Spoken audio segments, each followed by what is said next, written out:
messengers. And hey, everybody, welcome to the Associated Press Grammys live edition. Live here on the red carpet on the brand new Saturday.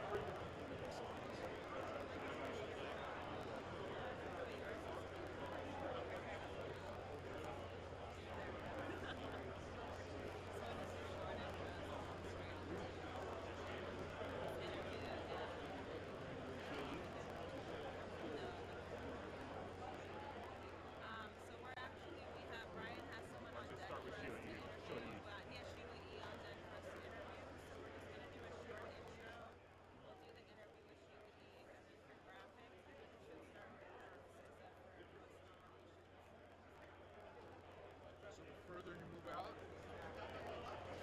a little bit better lighting. Should we move the podium then so the flowers? It's not about the podium, man. We see the carpet behind you, which looks cool. Say that again, bro.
Happy Grammys Day, everybody.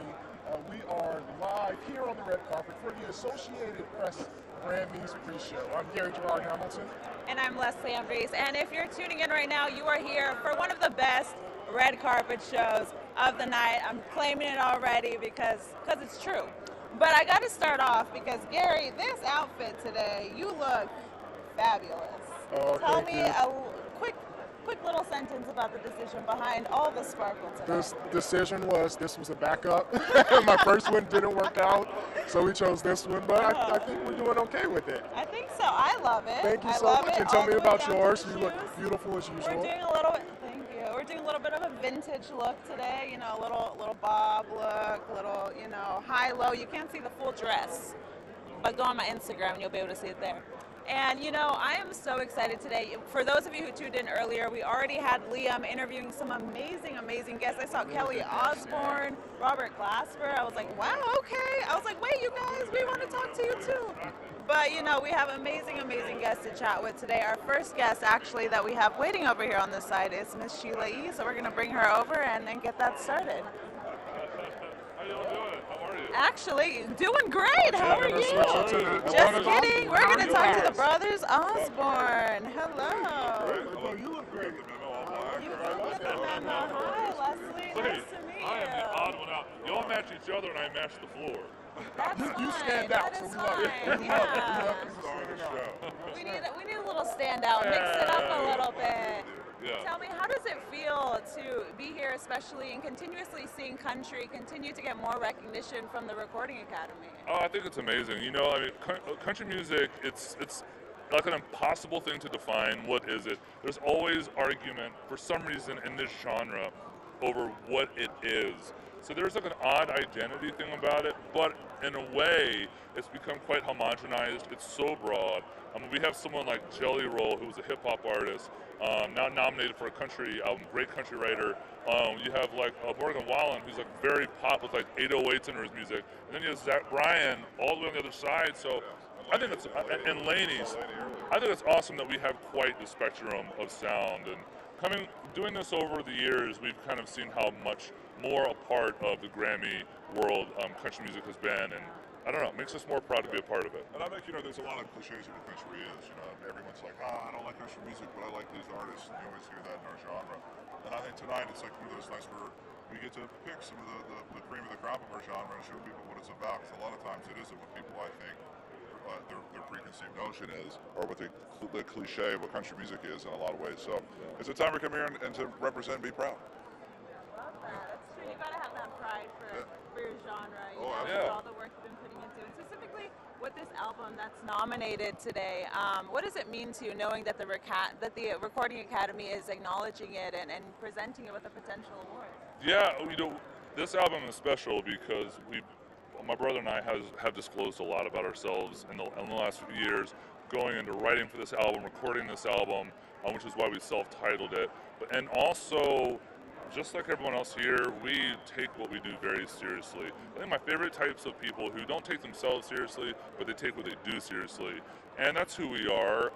We love writing, we love recording, we're very hard on ourselves.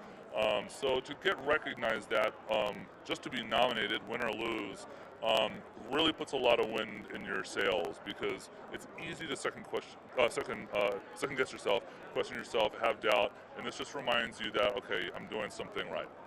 Oh, I love to hear that. Well, thank you both so much. Thank you. Congratulations Thank you. and good luck tonight. Thank you so Thank much. you. We'll see you after we won another Oh, award. yeah, we'll be there. We'll be there. You better come visit us. All right. Amazing, amazing. Oh, there's so much fun, Jan. Look who we have here.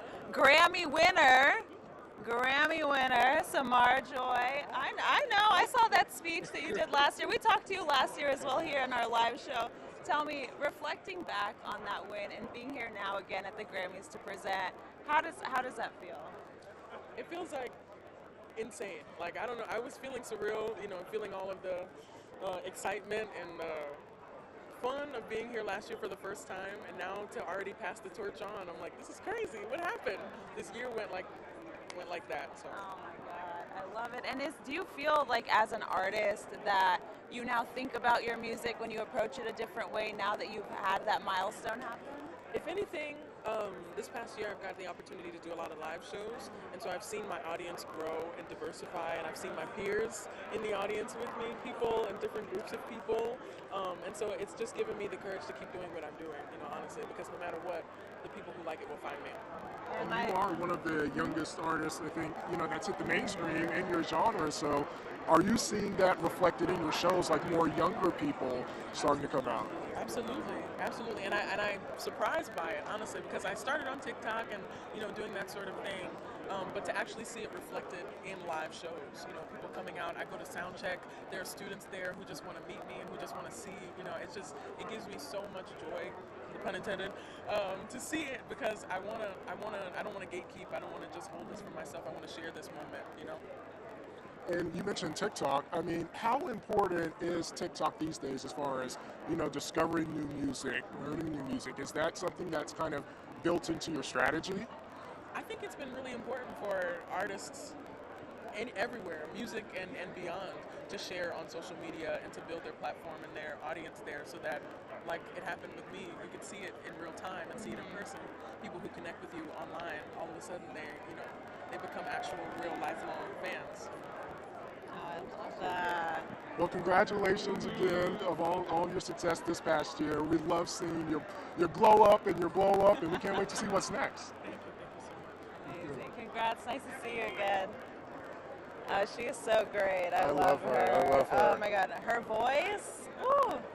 Every time I hit play on that Spotify stream, I love it. I love it. It's so magical. I wish I could sing like that.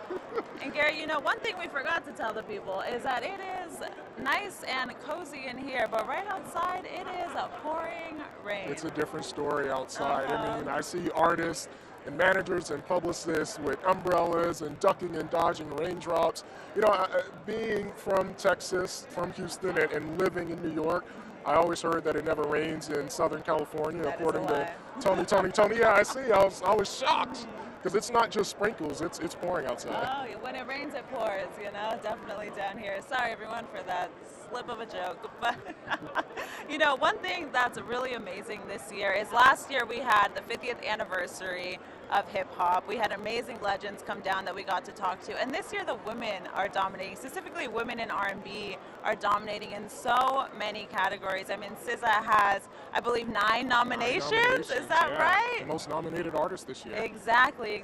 Most nominated. I know TDE is proud of her, you know, just seeing that career continue to blossom. I just saw her actually at the TDE Christmas concert, and whoever, kids were climbing fences to try to get a photo with her. I would too. I would too, right? I was like, SZA, wait, let me jump in there, let me get that photo, because that album, SOS, was so beautiful in terms of genre fusion and just the way she's always so vulnerable. So if you can't tell, I'm excited for SZA tonight and see what happens there.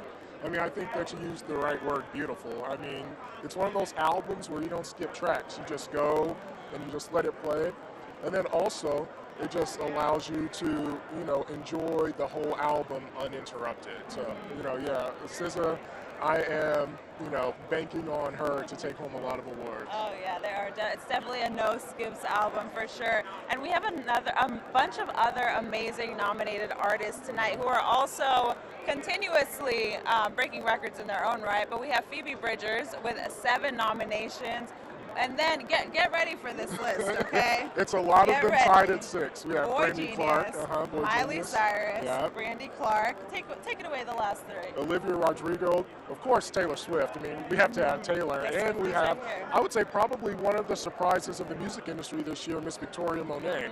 And so, you know, a lot of them are tied at 6. There can only be one winner in these categories, but I appreciate that, you know, with so many women who are on the list. I mean, like you said, women have really been dominating the industry this year, and it's a positive thing to see. As they should. And one of the great things is I was recently reading an article earlier this week, and Victoria Monet was performing her first headline show a year ago, and now she's nominated for 6 Grammys. That is wild. I mean, she's been hustling behind the scenes for a long time as a songwriter and a producer, but it's, wow, I wish I could say that for my career.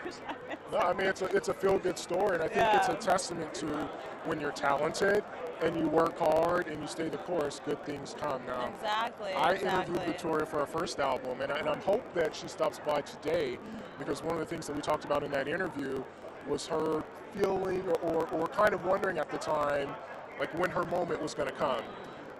And that first album was incredible, and we talked a little bit about that. And now you fast forward 2 years, and you have 6 Grammy nominations. So it's a really inspiring story. It's truly wild, and I am so impressed, and I'm excited to continuously see how women are continuously going to just break barriers.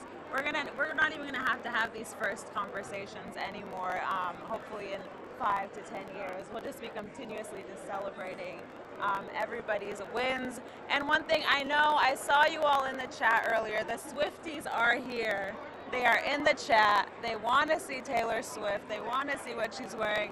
We want to see what she's wearing too. But you know what I'm most excited about to see with Taylor Swift? What are you most excited? Those dance moves that she pulls out during the award shows. I want to see her bop into Travis Scott, Olivia Rodrigo. Shoot, I want to see what she does to Billy Joel and Joni Mitchell. I mean, she looks like she's fun to hang out with. Yeah, she looks definitely. like you will have a good time if you are seated with or even seated near Taylor Swift. Just a little glance and be like, okay, girl, I'll see you pull out those moves. Nobody look at my dance moves. No one needs to see those. I can't wait. I'll definitely be watching the show, waiting for the memes, the GIFs, all of the above. And another great category that had a lot of surprises in it this year was Best New Artist. Were you able to take a look at that? We had. Look, Victoria's nominated for Best New Artist, and so many exciting, I think, diverse options in that category. It's going to be interesting to see who wins, just because everybody's so different. You know, one person isn't the same. You have different genres. You know, man, I'm excited for that category. Oh yeah, I mean, even just to give you all at home just a little glance at who's under that category. We have Gracie Abrams, Fred again, Ice Spice, Jelly Roll, Coco Jones, Noah Kahan. As Gary said earlier, Victoria Monet and the Warren Treaty. And I mean, even there, you covered so many genres under that category. I want to know, how does the Academy come up with that final decision? Because I think we need to have a new category of like Best New Artist under each genre. celebrate a little bit more of people. I just extended the Grammy Awards ceremony like another hour there, but you know. Yeah, I don't know if they want to pay for all that TV time. Maybe not. It's an idea though, you know, so I'm gonna pitch it out there. No, but I am excited about, you know, the variety of artists. I mean, Ice Spice was everywhere. She's in commercials. Coco Jones was, you know, we talked to her last year on the carpet. That's true, we did. And the big thing at that time was all of the Fresh Prince or the Bel Air hype around that. And now, again, you fast forward 1 year and she's nominated for Best New Artist. She's had an incredible year. ICU, everybody was playing that song. She's had remixes. So I'm happy for her. It's always good when you see dreams and then you see them later and they've accomplished those dreams. So I hope you get a chance to talk to Coco. Oh, I hope so too. I really do, because I saw a thing where she said she was on an airplane for her when she received that news, and so she was like, I also discovered I had Wi-Fi on the plane that day as well. So I want to ask her about that. And we have an amazing. Hi, how are you? How are you, sir? I'm good. Good to see you. Look so fabulous. Thank you. Tell me, how does it feel just being out here, walking the red carpet, and feeling just everybody's energy? It's a blessing, to be honest. I'm just really glad. I'm excited for my people, my Niger people, my Afrobeats people. It's a big one for Afrobeats tonight, and I'm just proud to be here to represent my country. I love that. I mean, yeah, Afrobeats has definitely in the last year had a huge moment in terms of expanding into the mainstream. Do you feel that that'll even open up for more categories that fall under African music and for more artists to flourish out of there? I mean, definitely, this is a huge step in the right direction, and it's only up from here. And I'm excited to see what the future holds for Afrobeats. But I would say, Grammy or not, we are here and we are dominating, and that's all that matters. You know, that's a good point. I'm wondering, Fireboy, since, you know, just the whole continent has really exploded globally, you know, you guys have been doing it for a long time, what does success mean? Like, what does success mean aside from just a Grammy? To me, I mean, success is relative, it's personal. Success is what, if you're living your dreams, you know, doing exactly what you want with your life and excelling at it, that's success to me. I love that. That is beautiful. And then lastly, like as a global artist, right, we're seeing songs go viral on TikTok, on social media. You know, because you are global, how important is it to have songs like on TikTok, on social media? I mean, TikTok is a tool. It's just like Instagram and all the others. It's a promotional tool, and you know, it depends on how you use it, to be honest. But for me, it's a promotional tool, and yeah, it's an added blessing. Of course, everything has its perks and its advantages, but yeah, at the end of the day, it's a promotional tool, you know, to promote our music and all that. I love it, yeah. Well, I love discovering music on TikTok, so I love seeing, you know, continuously that spread. Thank you so much. Thank you, and have a good night tonight. Good luck. Thank you. Well, that was exciting. That was cool. Yes. Oh, thank you. And next up, we guys will be chatting soon, very soon, with Carly Pierce. She's going to be going on tour with Tim McGraw soon. Yeah, I remember talking to Tim about that earlier last year. So it'll be nice to chat with her a little bit about that and what she looks forward to. And I think she'll have Chris Stapleton with her as well. Oh, that's true. Yeah, that is true. He was one of my favorite artists. Nobody has a voice like him. I love his music. You know, he has that.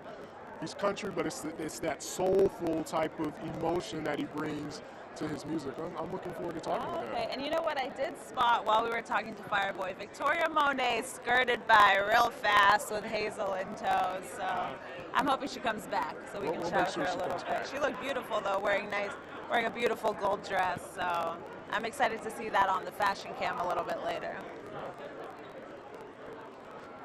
And right now we have some wonderful looks on the fashion cam.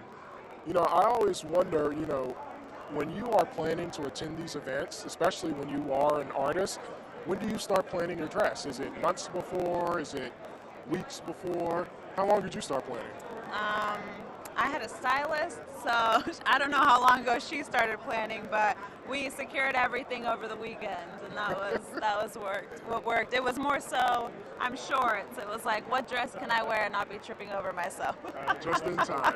Just in time. But I'm sure a lot of these artists, a lot of people put specific meaning behind their outfits. I know this is not necessarily under the music category, but we spoke with Coleman Domingo at the Golden Globes, and he mentioned that every little piece of what he'll be wearing this award season for the Oscars, for potentially SAG and other award shows, he's incorporating something of Bayard Rustin's throughout his items and his clothing. And one of those is a ring that he was wearing that was specifically, I believe, from someone that knew Bayard Rustin very closely. And so I love seeing just those little intricate details that these artists, that these creatives put into what they're wearing. It's not just a fabulous outfit.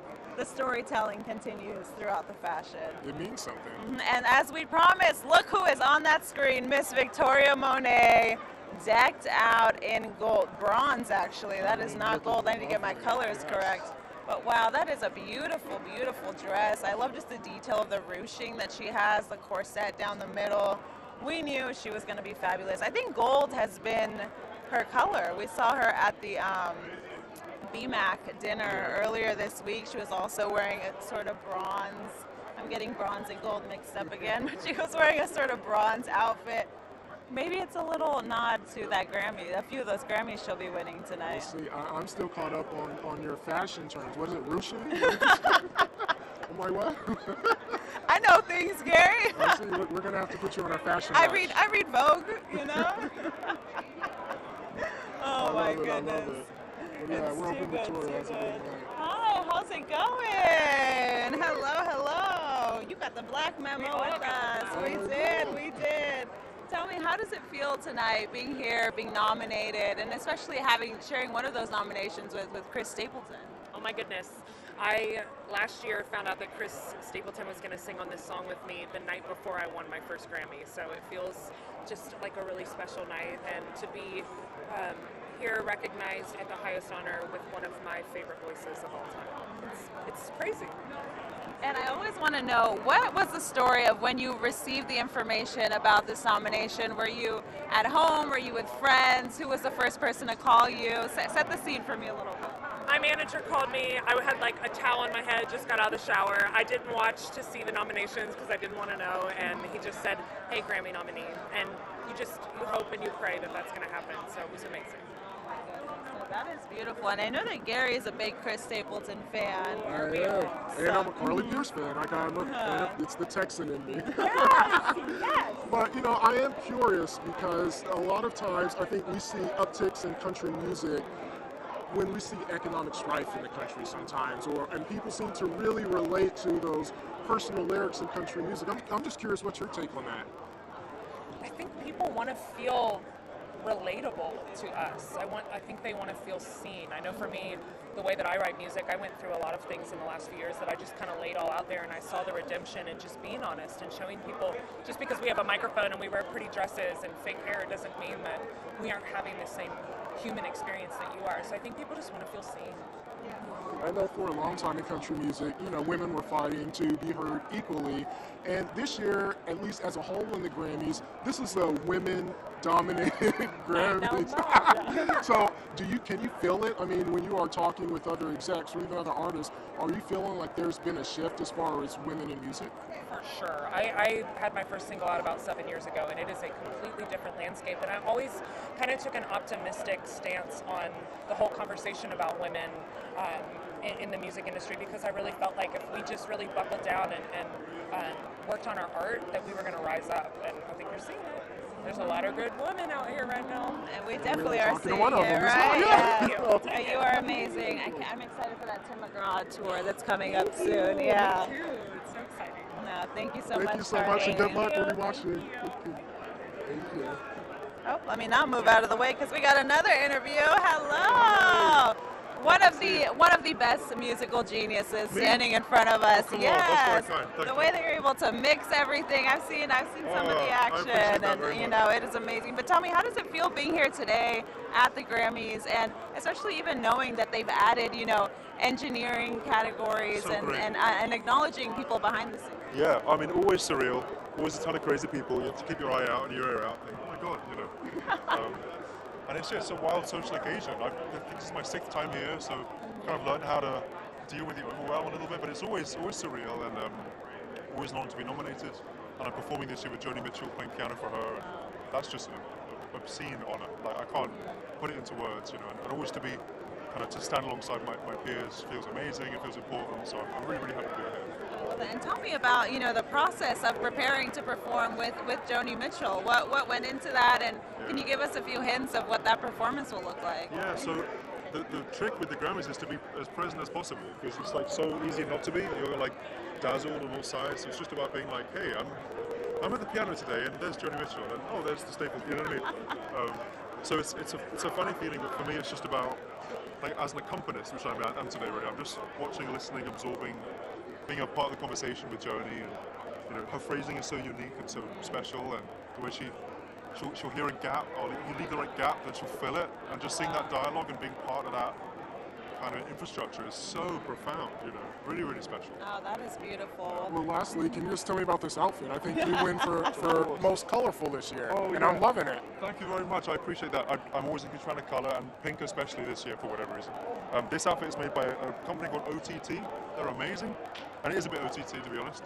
And they actually they cut a bunch of scraps from previous outfits that like no longer exist, and they forged them together into like compound outfits. So I'm a huge fan of like sustainable fashion, and so it just feels like a nice thing to rock, you know. You're definitely rocking it. Yeah, I appreciate that very much. Sustainable Good luck fashion, tonight. right? That's Thank you so much. We can't wait to see the performance. Thank you. Cheers. Oh my, he wins so far for best outfit of the night. I don't have any fashion terms for you to refer to. He did throw sustainability in there though, so that's two for two. Ruching and sustainability. Hello. Best Y'all new look great. artist. Y'all look great. Best new artist. love the colors. I love it. You are in the right spot. You are the perfect contrast to our black outfits, to the color over here. Like, y'all are our shadows.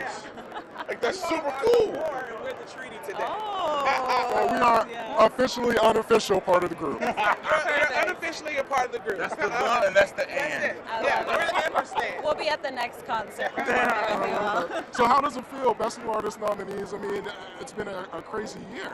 Oh, go ahead, baby. Smile on my face. I mean, do I have to say anything? Sometimes the smile speaks and says it all. I'm just so overwhelmed and so excited. Just, And how is? Oh, go ahead. Go ahead. What she said. That's not what she said. You said you're. I'm dead. You said your turn. I want to know. You know, going into the Grammys this week, what were some of those pre-Grammy events like for you? I know you performed at the Spotify one this week as well. Yeah, we did the Spotify one. We did another panel for Spotify. We honored John Bon Jovi at the Music Cares. He's the Person of the Year for 2024. And that was wild because we were here in 2020 sitting way in the back as spectators watching everyone honor Aerosmith. And then last night I had the privilege and the honor to honor Clive Davis at the party with my buddy Josh Groban. And so that felt 50% because it was just me. I didn't have the true talent, the better version of the Warren Treaty. She was a date. I was a date. We hadn't gone on a date. The in 2 finest years. date ever. I was arm candy last night. I was like, yes, I'm arm You candy. was arm candy, arm dinner, arm lunch, arm breakfast. Yeah, it was great. It was awesome. And what does it mean for you guys to kind of go on this journey together? You know what I mean? And to continue to work and then receive accolades together. You know, we said this this morning. Michael sent me a message, and I actually did a post on it because sometimes you just have to slow down long enough and experience every moment. And I said we'll be at another award show holding hands, thanking God for the opportunity amongst our peers. So this journey has been, I mean, it leaves you speechless when you look at your partner every day and you know what you all have accomplished together and what you all both had to go through to get here. So it's been amazing. I will say this much. I'm reminded every day that it is an honor and a privilege to be married to Tanya. I wanted her this morning to know from me that I'm focused on her journey. You know, although we're a duo, we're husband and wife, we share everything, but this is one of those moments to where I want her to know that I'm solely thinking about her and all her ups and downs, her hills and valleys, her highs and lows, her dips and all in between. And I'm like, baby, look at you now. Boom! I think we feel the same way. We're fans of each other. No, it's over. No. Too late. I'm coming for you. Drop. Bam! Next question. Let's roll. I mean, that's what it is. You know, we overdo how fans we are. I'm standing up, videotaping him last night. People are telling me to sit down. I love how that felt. It was like, sit down. I'm trying to sit That's down. my man. That's my man. Yeah, I exactly. said it first. Let it be known it was me that did all this first. She came behind and started talking all this stuff. So, bam, mic drop.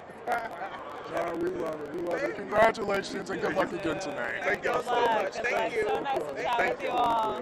Thank you. Oh, they're so fun. I love them. I love that. We spoke with them at the Emmys as well, and they're just balls of joy. I love it. Just radiating energy throughout the world. It's good to have your partner and to then, accomplish certain things. Exactly. Get to experience it with them. I mean, I think it's really And that's cool. very rare to see that, especially in duos and, romantically coupled duos as And well. you can see, they really root for themselves, which I think is, important. He's cheering her on, she's cheering him on. They both want each other to win, so you can't beat that. You really can. And outside of the Warren Treaty, do you have a favorite duo of either of the past or present that you listen to? Ooh, that's a good question. I don't know if I have a favorite duo. Do you? Yeah. I don't know favorite, but the one that's coming to my head, because I knew you were going to ask this question back to me, is Billie Eilish and Phineas. I think they always continuously put out some good hits, and you never go wrong. Billie always just gets you in the soul a little bit with her music. Yeah, I'm trying to think who are some of my favorite duos. I listen to a lot of rap duos. That's a duo. That's a different kind of turn up. But yeah, I think that in order to be in a group, I think you have to be able to really work together. You have to be able to give criticism, take criticism. We see so many groups break up and duos break up that when you see one that's still together, I mean, you just got to kind of tip your hat to them. Exactly, because it's tough out here in the music industry. Really and is. One of the great things, pivoting back to the Grammys, one of the great things is that they are acknowledging 3 new categories this year. And what is it? Best Alternative Jazz category, Best Pop Dance, and what's the third one, Gary? Well, we'll get to that. We'll get back to it. Oh, Oh, look who is here. Noah Khan himself. Hello. Hello. How are How's you? it going? How are you guys? Good. Honored to be here. Oh, you got to hold the mic? All right. Fair enough. I don't get a mic. Fine. That is an awesome suit. You guys look amazing. Thank you. You look amazing. So what went into the decision to go all black tonight? I don't know. I think that we wanted to go for something that felt like classic and elegant. I have a stylist. I don't make any of these decisions. They were just like, throw this on him. But I think it looks good. I feel good. I've never had a suit that fits in my entire life. I've been to 3 weddings and I used my friend's dad's suit. So this is a big step up. I feel good. I got my mom here with me. She's taking a little break. But we're just happy to get a chance to play dress up and go out to the red carpet together. It's pretty cool. I love When that. you're nominated for Best New Artist, you definitely have to get a new suit, which is what you did. So just tell me what that feels like, all the attention this year. You've been nominated for one of really the premier categories of the award tonight. I only had so many dreams, and they've all come true this year. And when you're surpassing your wildest expectations, you're kind of just floating and trying to take every day as it comes. I don't take anything for granted. I feel every single part of this that I can, the good and the bad, and this is a really good one. So I'm happy to be here. Love that. And you and Gracie Abrams are both under this category. Was there any kind of joking about any rivalry between you two when the nominations came out? Quite the opposite. I think we both said if you don't win, we'll boycott. So we're both rooting for each other. I'm rooting for her. I'm rooting for everybody. There's not a single artist in this category that I wouldn't want to see win. And so I'm hoping that whoever wins enjoys it because they deserve it. And do you feel that knowing that now you've been nominated, this will influence the way that you approach your music moving forward, or is this almost just a milestone that's a nice check it in the career box? I think it's important to let the things that happen in your life influence your life, but I think it's important to not let them have too much influence. Songwriting is about trying to go back, and so I always try to go back when I write a song. I don't look forward, I look backwards, and I look about how to make my 8-year-old self happy. What would he want to hear? What would he listen to? And I try to make the person that started writing songs happy, and it's always going backwards for me. So things definitely influence it, and I try not to let it get myself lost in the clouds or whatever. But I try to remember that there's a place of grounding that I started this in, and I try to return there. Oh, You know, one of the things that I appreciate the most is, your, being comfortable enough to just speak about mental health and all of your fans who've really attached themselves to you because they've dealt with the same thing. So, why is that important for you to speak about that? Like I said, my mom's here, and my mom and my dad always offered me a tremendous opportunity to talk about my mental health, to go to therapy, to take medication. I was privileged and lucky to have that growing up, and I recognize how rare that is. There are so many folks out there that don't have that outlet, don't have that resource, and if I could shed light on a problem that brings a lot of stigma, that's the least I could do, and it's my greatest priority is to kind of reduce the stigma around mental health and hope that it reaches someone out there that doesn't know how to ask for it yet. Very beautifully said. And yeah, we need more artists speaking out about these issues. Thank you so much, and good luck tonight. Thank you so much. I appreciate the thoughtful questions. Thank you guys. You. All right. Oh, he is was great. really, really I cool. constantly have, forgive me fans if I get the title of the song wrong, but Sixth Season has been stuck in my head many, many days, many nights. I catch myself humming along to it. I won't sing it for you all because that's not my gift. But yeah, I love that he speaks out about mental health. It's definitely something in our generation that's needed, and something that I've noticed people being more open about on social media. And right back again, y'all. We have Victoria Monet is walking by on the carpet. She is looking stunning, making her way back down for interviews most likely. But let's take a look at the fashion cam for a hot second.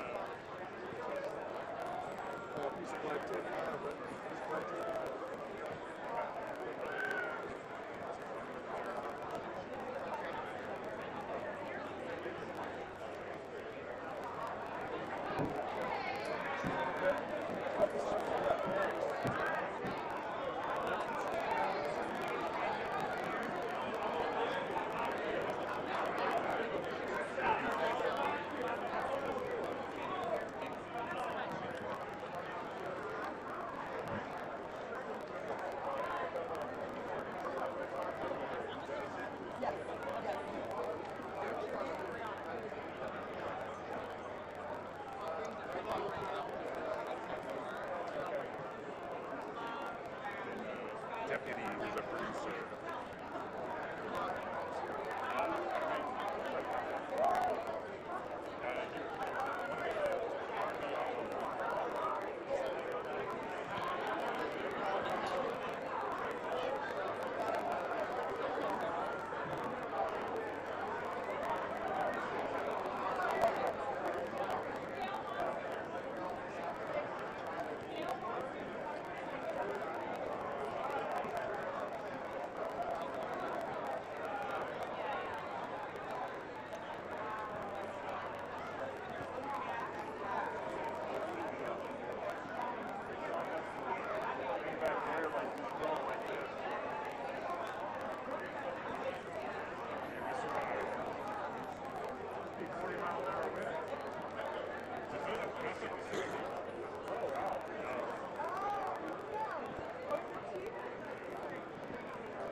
It is truly the night of bronze and gold colors as people celebrate their awards today. Hello! Look at you! Look at this outfit! Thank you. Good to see you too. Tell us a little bit about the look today, because I know there's a story here. There's a story, of course, there's always a story. So this is Shavar Agnet. I absolutely love her work. she's just, her work is stunning, very whimsical. My goal, we're out on tour right now, and I was like, I want to wear something that feels like the tour. It's called the Kaleidoscope Tour, and this is just like, when you look into a kaleidoscope, you get lost inside a world of wonder and excitement and color, and so this is that celebration. Oh, I love that. That is needed. And also, with the Kaleidoscope Tour, tell me, what has been one of your favorite moments? I know you've been going from city to city, but what's been that standout? Oh, wow. Well, the people. Like, I get all these little kids that make these bracelets, and it's just the sweetest thing. They throw them up on the stage, and so I thought, how fun would it be if they saw the bracelets on the Grammy red carpet? Like, how cool is that? So, yeah, the kids, all the people in the crowd, the stories. We had this one little girl come up and do a dance. Like, I just saw her in the crowd, and she was so free and so alive, and I was like, we got to get that little girl up on stage. So we brought her up on stage, and she had just been adopted. Oh, wow. She's like, I've been through a lot in life. This means so much. She was 11 years old, and those are the moments I absolutely live for. It's why I make music. It's what brings the world together and reminds people this is a good place. There are good people in the world. Even with everything that's going on, we can't actually lean on each other despite what the world tries to tell us, you know? And it's moments like that that remind us. One of the things that I love about you is you're nominated for Best Contemporary Christian Album, and is that you make Christian music fun, right? I think sometimes there's a stigma around religious music that a lot of it is sad and gloomy. You're fun and you make your music fun, so how important is it to kind of or is it important that you make your music fun to kind of reach a larger audience? Oh yeah, I think it's very vital. I mean, everybody wants hope, even if they don't know it, you know, everybody wants to feel hope and feel like, okay, I can get through the next day. There's something that is moving me along, you know, and that's what making music is for me. Every time I go and sit in the studio, it's like, how many people can we love on? How many people can experience maybe joy for the first time, hope for the first time, perseverance for the first time, whatever that looks like. Like, how can I pour that into my music? And working with incredible, talented musicians, and Mike Elizondo, my producer, it's been just such a fun ride. I love that. Awesome. That's so beautiful to hear. Thank you so much. Thank you. Good luck tonight. It's always a pleasure talking with you. Thank you so much. Good to go. Lauren Daigle, everyone. She is so great. Oh my goodness, we love chatting with Lauren. Oh, but let's pivot over to the fashion cam. This family, they came out, they were ready. I love the they coordination. said we're going to the Grammys. Yeah. Oh, that is beautiful. And that's a memory that child is literally going to remember forever. And even if now he's like, oh, it's a lot of people, and I don't know how the child feels, but you know, I know looking back on this years from now, they'll be like, that's so cool that my mom and dad brought me to the Grammys. It's pretty awesome. Do you think, would you match with your kid if you came to the Grammys? I think I would. I think I would match with it. Yeah, you know, it's a lasting memory that's going to be forever. Yeah. I think it's so beautiful. I know I bring her up again. She's a favorite. Victoria Monet and Hazel were both in bronze, and so I'm glad they also chose. I'd have my son in some sparkles like me. Really? Yeah, actually, I'm going to give him a shout out. Hi, Valor, who's probably watching now. He thinks I'm so cool because I'm on YouTube. Not because I'm at the Grammys, not because of my job, because he can see me on YouTube. So I guess that's nowadays, you know, if you're on TikTok or YouTube, you're cool to your parents. You're cool, right? And look who it is. Speaking of cool. Oh my goodness. The coolest. How are you? My favorite. Speaking of cool, look at this outfit, you guys. Thank you. No, you are killing it, and you've been killing it. So you are nominated for Song of the Year, and I'm just wondering, how awesome is that to know that millions around, you make the world dance. Oh, well, that's what I aim to do, you know? That's what I set out, that's my goal, my mission is just to keep you dancing. So, great. That's exactly what I'm here to do. I love it. And I have to ask you as well, do it, because Service 95 is one of my favorites. Oh also, my the podcast that you have. She's been talking about it a lot I have been interviewing everyone. I want to ask you, because we do this all the time, but what is it like for you being on the other side of the mic and talking to some of these legends? Scary. You know, you guys seem very comfortable with it. For me, I don't know, you know, I'm sure so much prep goes into what you guys do every day, but for me, because I'm not used to it, I have to sit and like watch all the documentaries and read all the interviews and listen to their other podcasts and think about, you know, how I can maybe ask things differently. So I'm like, I think because I feel so unsure of myself in it, I go overboard in like the prep and stuff. But I'm really grateful because I have really beautiful, interesting, exciting conversations that just can like really move me and shift my perspective, and I absolutely love it.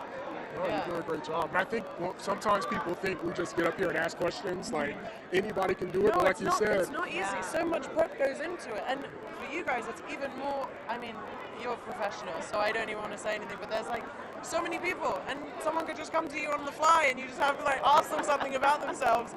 And it's scary. Next year we're having. If I was in your shoes, I'd be scared too.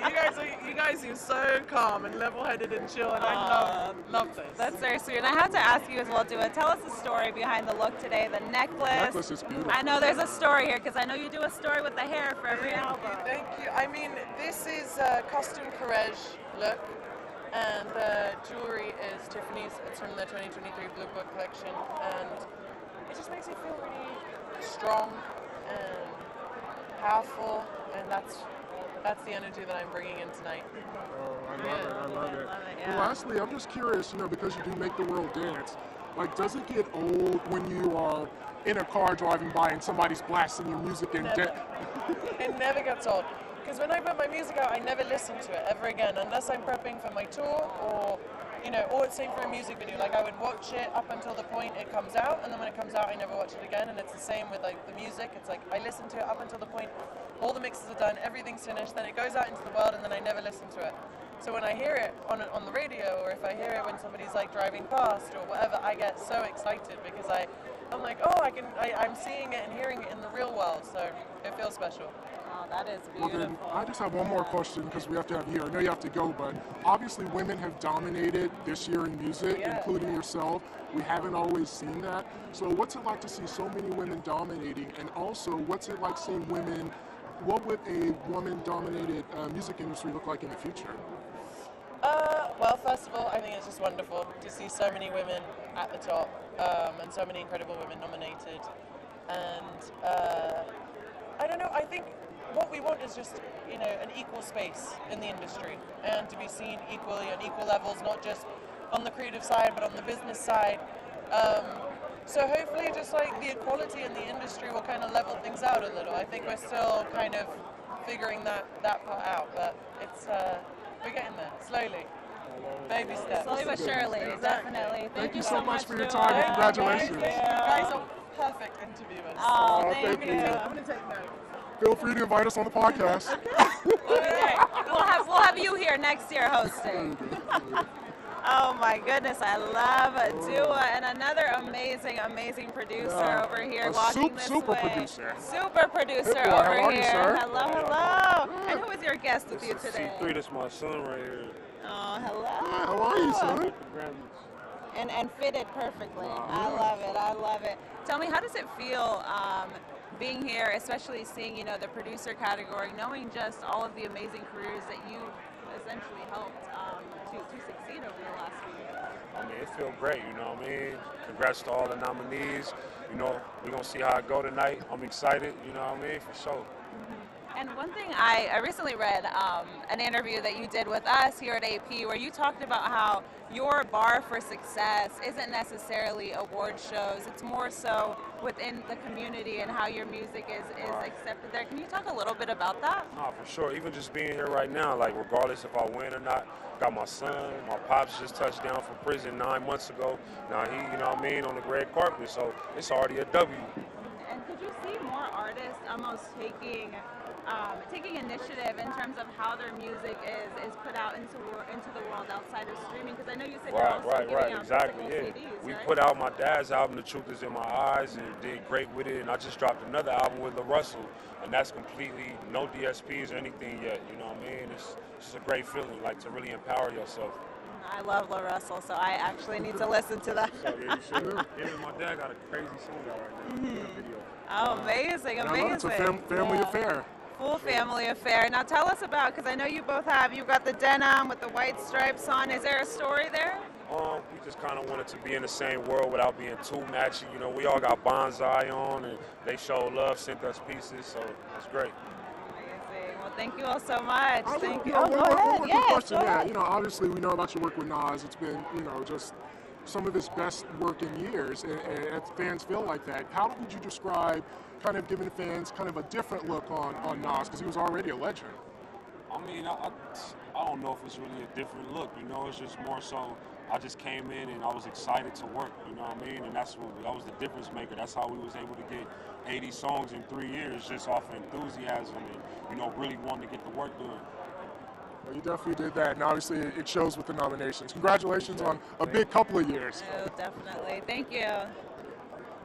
I need to listen to that new album with the Russell. No, Hit I Boy love and Nas, it. that is the perfect combination. Like, you know, and a lot of younger fans who weren't aware of Nas's greatness have now learned about it through Hit Boy. I mean, their albums, King Disease, I think 1, 2, and I think it's 3 of them, really, really, really good. So you gotta check it out. I'm excited. We got to talk to Dua, then Hit Boy.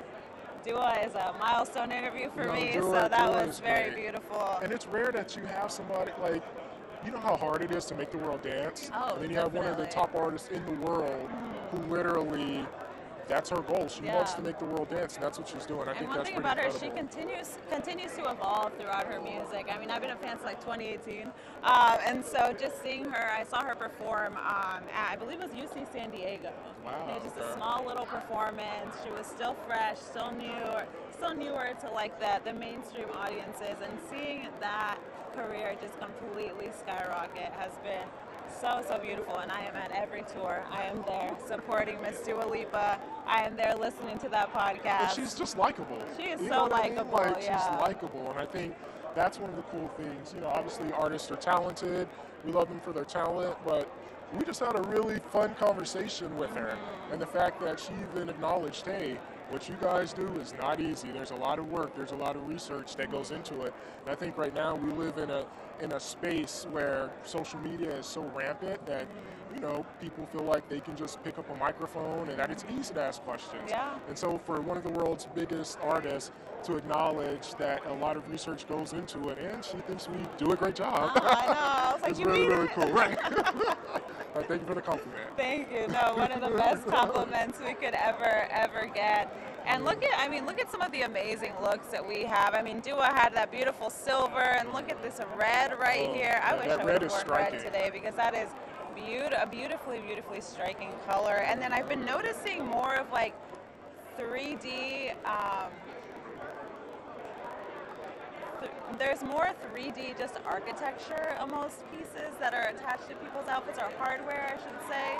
And so it's been really great to see just that evolution in red carpet fashion. And I know we have quite a few people on this live here on the beautiful AP News YouTube channel. Yeah, so shout out to all 18,000 of you that are watching right now.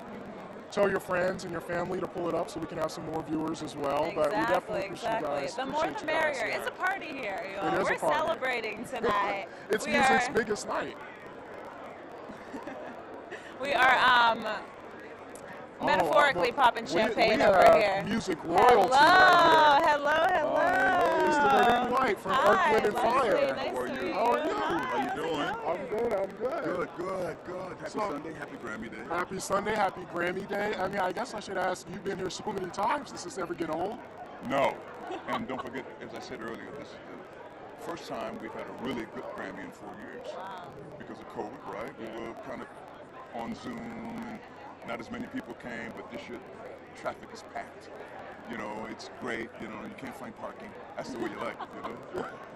That's when you know it's a good party, when you can't find parking. Hi, nice to meet you, Raina. So what's it like joining your granddad on the carpet today? Oh, it's amazing. I go with my grandfather everywhere. I love him. So he's my inspiration, my mentor. So to be here with him just means the world to me. And I get some cool points this week. Yeah. I get cool points. He's a cool grandfather. He's not your average. I get cool points, yeah. I mean, not every grandfather takes it to the Grammys, right? So. So, I mean, obviously you guys, Earth, Wind and Fire has been around so long. Does it surprise you now that the music has lasted this long? There are little kids right now in elementary school that can sing Earth, Wind, and Fire songs. Well, the parents are turning them on to us, you know, and not a lot of the younger generation, which she already sort of knew, you know, because she lived with it. They're now discovering us, and through COVID, everybody did a deeper dive on Earth, Wind, and Fire. You know what I mean? And they picked up tunes that were not really big hits, but they just love the music. And don't forget, we're in Trolls, and we've done Minions and animation, so a lot of the younger kids discovered us through animation. My son, I have a 7-year-old in 2nd grade. He's a big Minions fan. Right. So he was singing that song. Right. And of course, he's like, Dad, put it on my playlist now. Right. So yes. I did Minions with Diana Ross. And so a lot of the younger people, our music is translated to all different genres, you know, and ages, you know. And when we do our concerts, it's like 5 generations of different ages and colors and everything. Oh yeah, I saw you all at the Hollywood Bowl a few years ago, Oh, and that was yeah. I mean, that concert was fully multi-generational. Just seeing everybody get up and dance. Right, and they knew all the words, and a lot of them weren't even born, you know, and they were discovered for the first time. And the bowl is the best place to play. Oh, one of the best. And tell me, what is it like when you are, you know, stepping back on stage and playing some of those songs that you wrote years and years and years ago? You know, it's a privilege, because when you first start, you don't know what you're going to do. You don't know you're going to be around a long time. But then as the years go on, you say, wow, we did something pretty good, and they still like it, you know? Yeah, you know?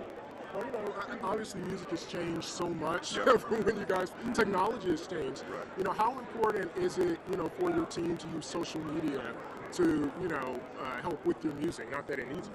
Oh, you have to do social media. It is the way we communicate.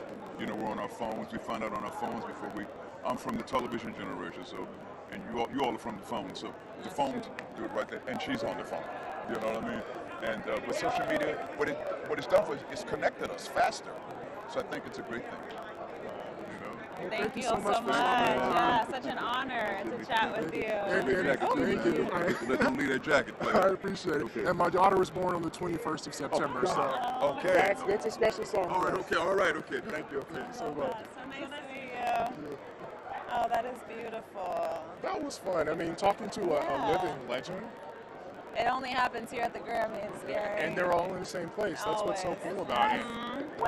That is a beautiful thing, is you have everybody from the newer artists to those who have truly influenced many generations here. And they're still continuing to influence generations. Yeah. And I mean, back again, I'm gonna always pivot back to the fashion a little bit. We've got beautiful silver over here. So honestly, my silver, gold, and bronze observation of the night is fully complete now. I hadn't seen a silver look yet, so I'm happy to see that. The reds, the pinks are out. Barbie pink is still the color on the runway, on the red carpet. We are seeing it. We are seeing it truly everywhere. And again, with the 3D, the architecture, the hardware. I mean, here we have this beautiful blazer dress. With that's Miss Yolanda Adams. 3D roses. Yes, look at her. Miss Yolanda Adams, gospel's finest. Yeah. And you know that she was going to pull out some of the best looks, and she also has little hints of silver mixed in there to bring it all back around. There you go. We love it. We love celebratory colors throughout here. I still can't believe that we just spoke to a member of Earth, Wind, and Fire. I mean, I'm again, still like a little starstruck there. A little starstruck. It only happens at the Grammys, like you said. Truly only happens at the Grammys. And Gary, I have to ask you, did you have a best album of the year this year? Ooh, I mean, again, SOS was on repeat. I mean, and I'm an R&B head. It was such a great album from, like we talked about, top to bottom. Like, and then obviously Victoria Monet had a wonderful album. Like, I think Taylor Swift, they really did a good job of really highlighting, you know, some of the best work this year. Yeah, no, truly, I agree. And SOS, I got to throw that in there. I agree with you. Was the best, in my opinion, the best album of the year. So I'm glad it's getting the recognition it deserves. And look at our favorite Dua Lipa back on the fashion cam over here, strutting her stuff, working those angles. But right in front of us is a legend. Hello, how's it going? Going good, thank you. Good to see you, sir. Yeah, thank you. Well, Mr. Babyface, of course, 3 nominations tonight. You have like 1 million nominations, so when you hear that you're nominated, do you ever get surprised again? Does it ever get old? It was nice to get a nomination again. It's always nice to get that. I don't walk around expecting to get it, and just to be doing it this many years and still get it, that's a blessing in itself. Well, I walk around expecting you to get it. So. Okay. Well, thank you. And we spoke to Ambriz earlier this year, and she talked about how amazing her session was with you, just in terms of how collaborative it was. And you've uplifted so many women in the music industry. What does it mean to you seeing, the Grammys representing more women, specifically in R&B this year? Well, seems to be the year of the woman, no question. But I think it's great, and I love Ambriz as well. She's so talented, and I learned from them as we're all in the studio and working with Coco, working with Victoria Monet. There are just things about that, working with SZA. All of these girls have their own thing, and they have their own independence, so to say, at this point. So it's a great thing to see. When we see SZA and Victoria Monet, leading the most nominations this year, what does it mean specifically that they're R&B artists who have, so many nominations? Yeah, I think it's shining a light that it's not just R&B artists, it's more popular than that. Back in the 90s, R&B used to be pop music. They used to consider pop music as well. And so it's hard for me to just say R&B because I think it's more popular than that, obviously. So I think they're just proving that everybody's watching and everybody's listening and they're making a stand. I love that. Definitely. It's been so great to see. SZA's one of my favorites, and so I'm super excited for this year. And I also have to ask you, because we've seen a little bit of incorporations of AI coming into the music industry, and I wanted to ask, do you have an opinion on how people, mix it in and what's ethical and what's not in terms of it being a part of the industry? Yeah, I think it's a tricky line there. It's a gray area.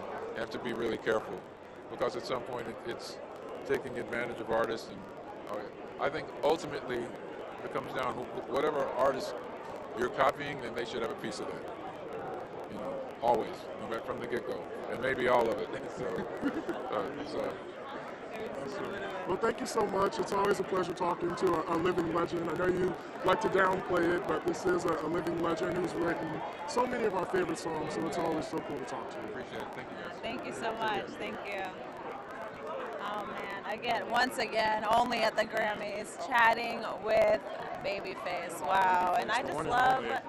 I remember, was it last year we spoke to Ella May, and she talked about how you actually let her know. I remember that from the live. Because I just did a story on Babyface. That it was after Trans Babyface that's what led him to make that women-led album. And so I love that he's pioneering so many amazing women-identifying artists in a male-dominated industry. It's definitely needed. And speaking of amazing women in the music industry, Miss Coco Jones, hello. How are you doing? Tell us about the fit today. Yes, this is a beautiful gown. I actually tried it on, no alterations. That's how I knew. That's how I knew.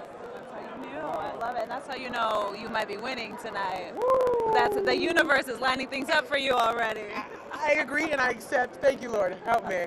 Now, what a difference a year makes, because we had you at this very same spot last year, and we were talking about Bel Air, how everybody loved it, and apparently you were going to try your hand at this music thing, and you were just starting out. We were going to see where it went, and now 5 nominations later, you are at the Grammys. How does that feel? It's so funny because I sang before I acted, and acting is what caught on first. So to have my show debut at the same time as my first adult EP was really like a full circle moment of all my childhood dreams coming into fruition. And I'm honoring my younger self today. I love glitter. It always made me feel so confident on stage, and I wanted to give my inner child that recognition that I really have come a long way today. Oh, that is beautiful. Did you feel the shift throughout the year of just the momentum building, or was it a slow burn for you? I think it's a slow burn to me because I'm very detail oriented. I'm very obsessed. I want it to be a certain way. That's how I've always been, and it never worked out that way. So to me, it's a slow burn that I really needed, to really learn and educate myself and to stay in the moment, because I feel like if things happen too fast, you kind of lose the gratitude.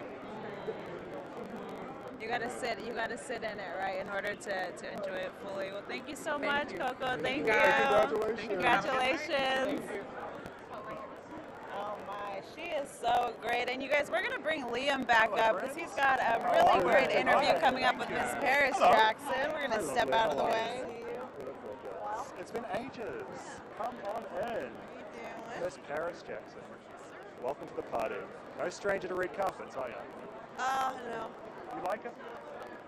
Yeah, you know, I like it because it's usually very condensed and it's very short. The time spent away from my dogs is not that long. So. How many dogs you got? 2 names? Koa and Ozzy. Oh, cute. I think I've seen them on your Instagram. I think I've seen you on your IG. Now, Paris, your musical journey is amazing. I mean, I feel like I was listening to your music. I was just on your Spotify page, and you're so diverse with your different sounds. Obviously, you had the Wildflowers, and now you're by yourself doing your own solo tracks. I mean, where does that sound come from? Where did you discover your love for that sound in particular, and what genre would you say that is? Well, it always starts folk on the guitar, and then depends on what producer I'm working with, what they inspire in me. The woman I've been working with lately, Linda, we speak the same language when it comes to 90s grunge and rock, and it's fun and it's loud, and like I will never get tired of singing super sad songs, just me and my guitar. I also really like making the audience headbang. Right, no, exactly. What do you prefer? Are you on stage, or are you in your bedroom creating a song type of girl? Like, where do you prefer to be? It's so strange because there's so many different parts of music that I love, all equally and for different reasons. Kind of like when people say like they have children that they love for different reasons, or like dogs. Making music in the studio, writing it in my bedroom, hanging out with my band in the Sprinter van, being on stage, I love it all for so like just different reasons and so much equally. And how does the creation start for you? You say it's you on the guitar. Is it a little melody that you're coming up with? Is there a lyric that pops into your head and you're like, I want to find a melody with this? Like, what's the process there? Sometimes it's like I'll get a one line for something, or like a double line that rhymes, and I'm like, okay, let me write that down. Usually when I'm like in the car, so I'll like get it down, and then once I get home, guitar, chord progression, then a melody will start, and then I find a way to write lyrics that fit the original line that I came up with. And I've seen you live before. I saw you at I think it was Hotel Cafe, or a smallish kind of venue. Probably Hotel Cafe. Yeah, that would make sense, yeah, right? I love that venue. Oh, it's gorgeous. So do you prefer the small, intimate vibe where you can kind of see everyone's eyes, see everyone's faces, or do you prefer when you're at a festival or something like that where you just got a sea of people?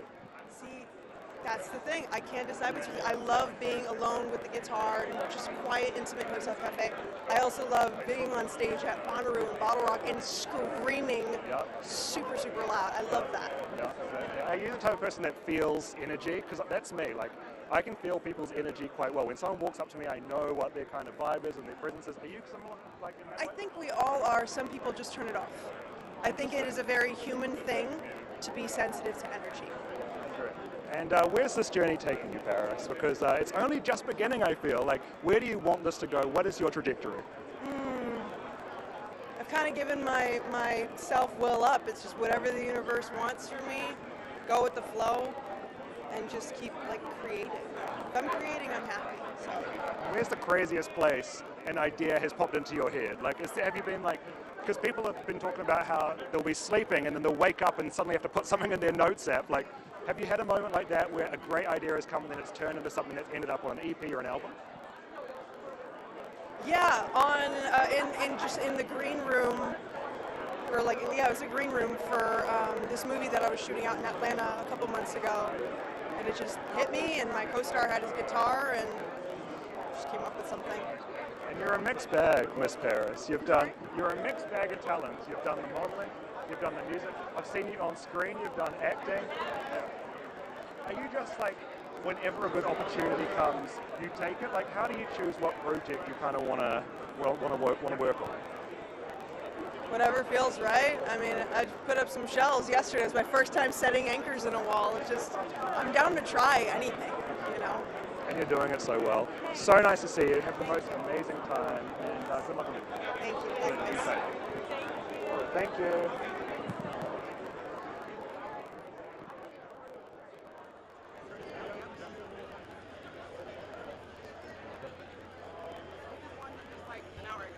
Congratulations. Jazzy.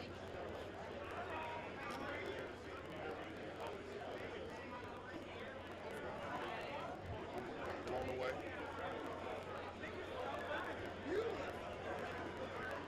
Lecrae just won 2 Grammys. One. Where do you want me? Okay.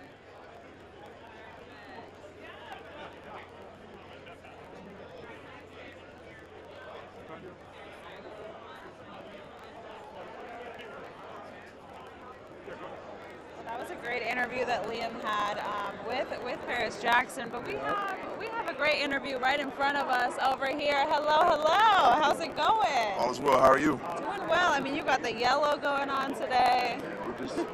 We want to bring the sun in the building if the sun's not outside the building. I love it. That is definitely needed. And tell me, how does it feel being here and once again just celebrating all of these amazing artists and also celebrating yourself? Honestly, it's an honor and a blessing just to be able to be in the industry this long, to be able to be authentically myself and to be respected for it. Everybody has a story to tell, and I feel like I'm telling the greatest story ever told. But to be able to be respected, to be able to take home such a prestigious award is a big deal. Now, you really wear your faith on your sleeve, literally. So, and I love your music. You do great work. Can you talk about the challenges of being authentically yourself in an industry that may not necessarily always agree with the things that you have to say or the beliefs that you have? Yeah, you know, it's interesting because labels oftentimes do a good job of reducing the amount of confusion that people have when understanding something. But sometimes when you label people, you miss the nuance, the beauty of their complexity. And so I feel like, man, God has wired me to be complex and nuanced. And when someone just says, oh, I know what that is, a Christian or it's faith or it's gospel, they miss all the complexity that exists within me. And so I don't think anyone wants to be identified or labeled as, you know, whatever people misinterpret. I think they want to be experienced, and that's what I want to be, is experienced and for people to deal with who I am in my music.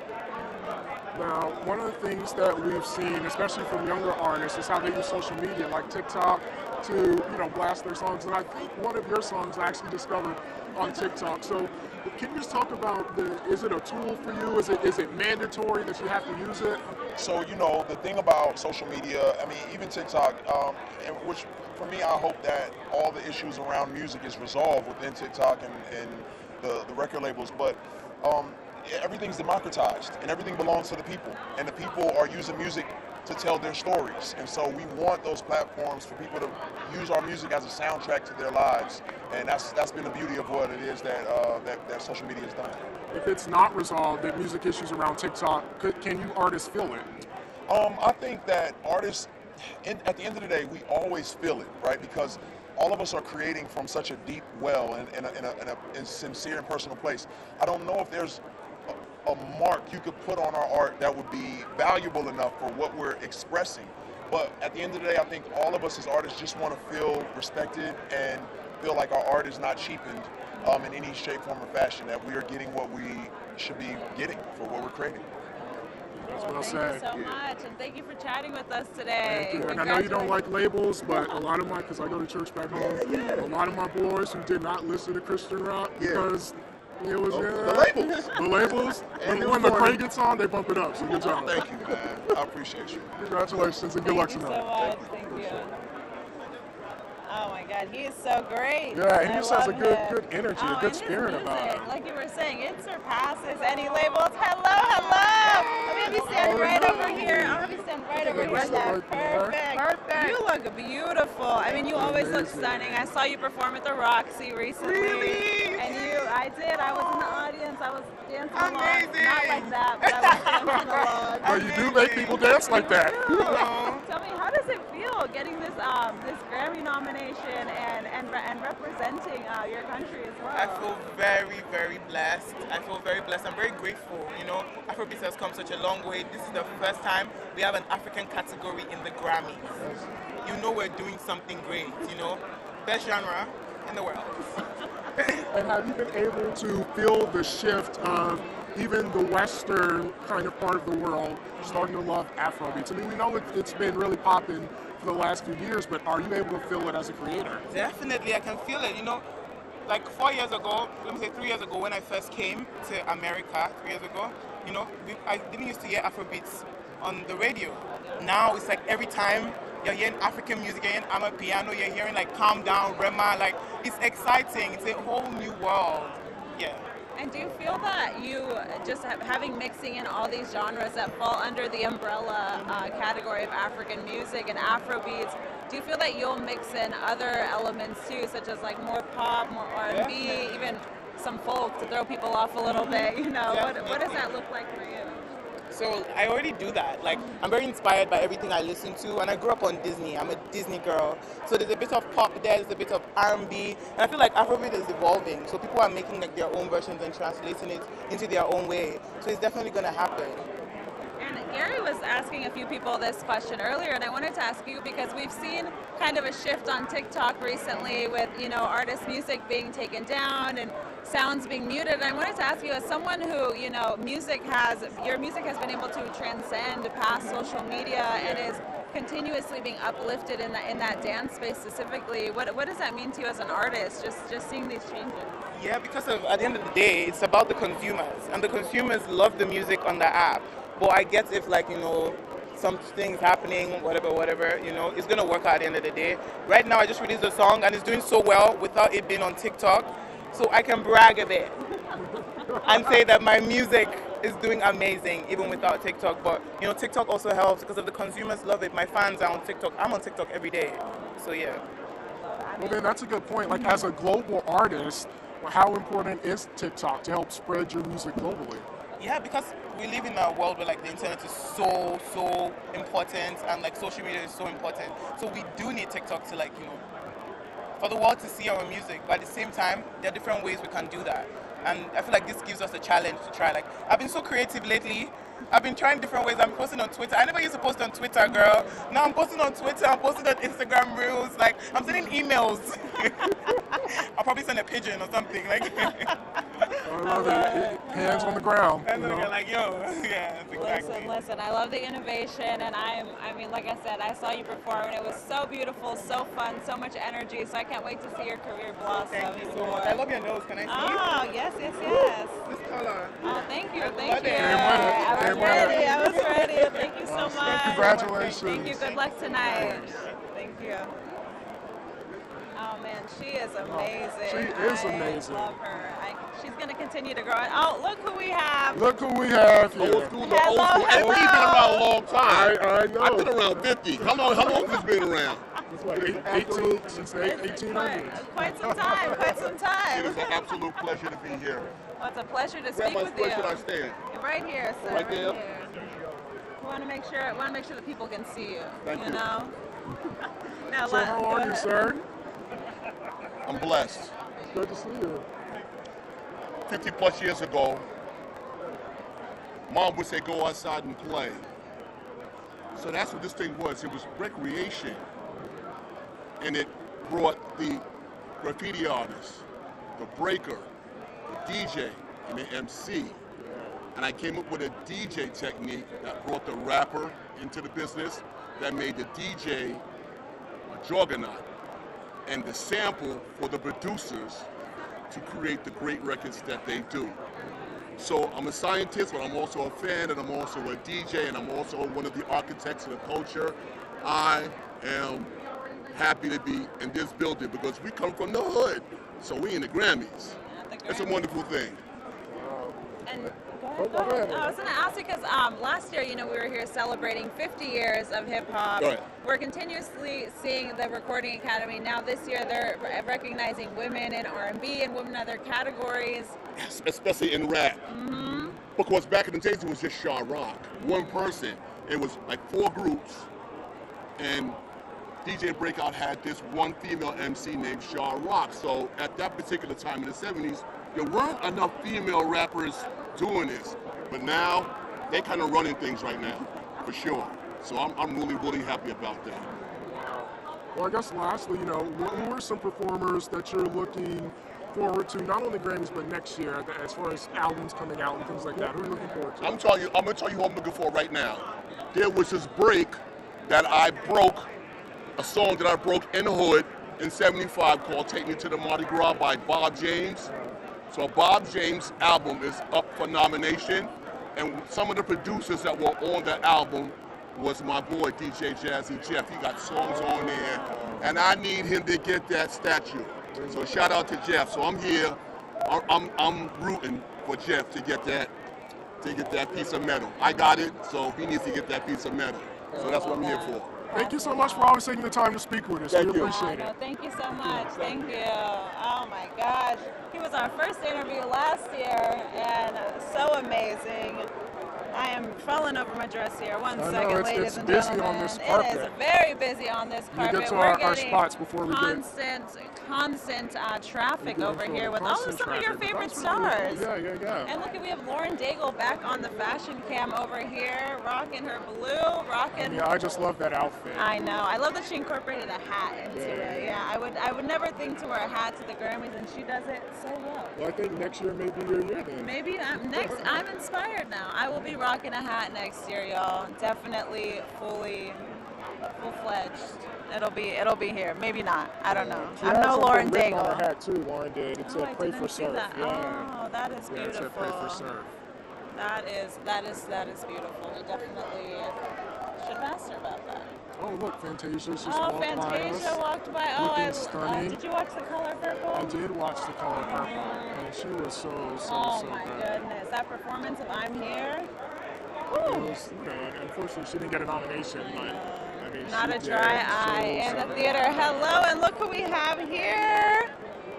Phineas is here, and Billy as well. Well, look who we have. The stars of the yeah. evening. We have Miss Billie Eilish. I mean, it's been a time. Happy Grammys Day. Oh yeah, man. Happy Grammys. How's it going? I mean, congratulations. You've already won one award today. Yeah, ridiculous. How was that? How cool is it? It was crazy, man. It was great. We were also we were on the side of the stage and we couldn't hear anything, and so they just I knew they were saying it, but I didn't know what they were saying, and then everyone just kind of turned to us and was like, "It was you!" Really go out there. Yeah. Billy, how does it feel getting this nomination, specifically for the song that you did with Barbie, and knowing that you also directed the music video as well? Oh my God, it's so insane. When we were sitting there in his little studio, in January last year, right in this little song, there was no. We weren't thinking about this. This wasn't part of it. You know what I mean?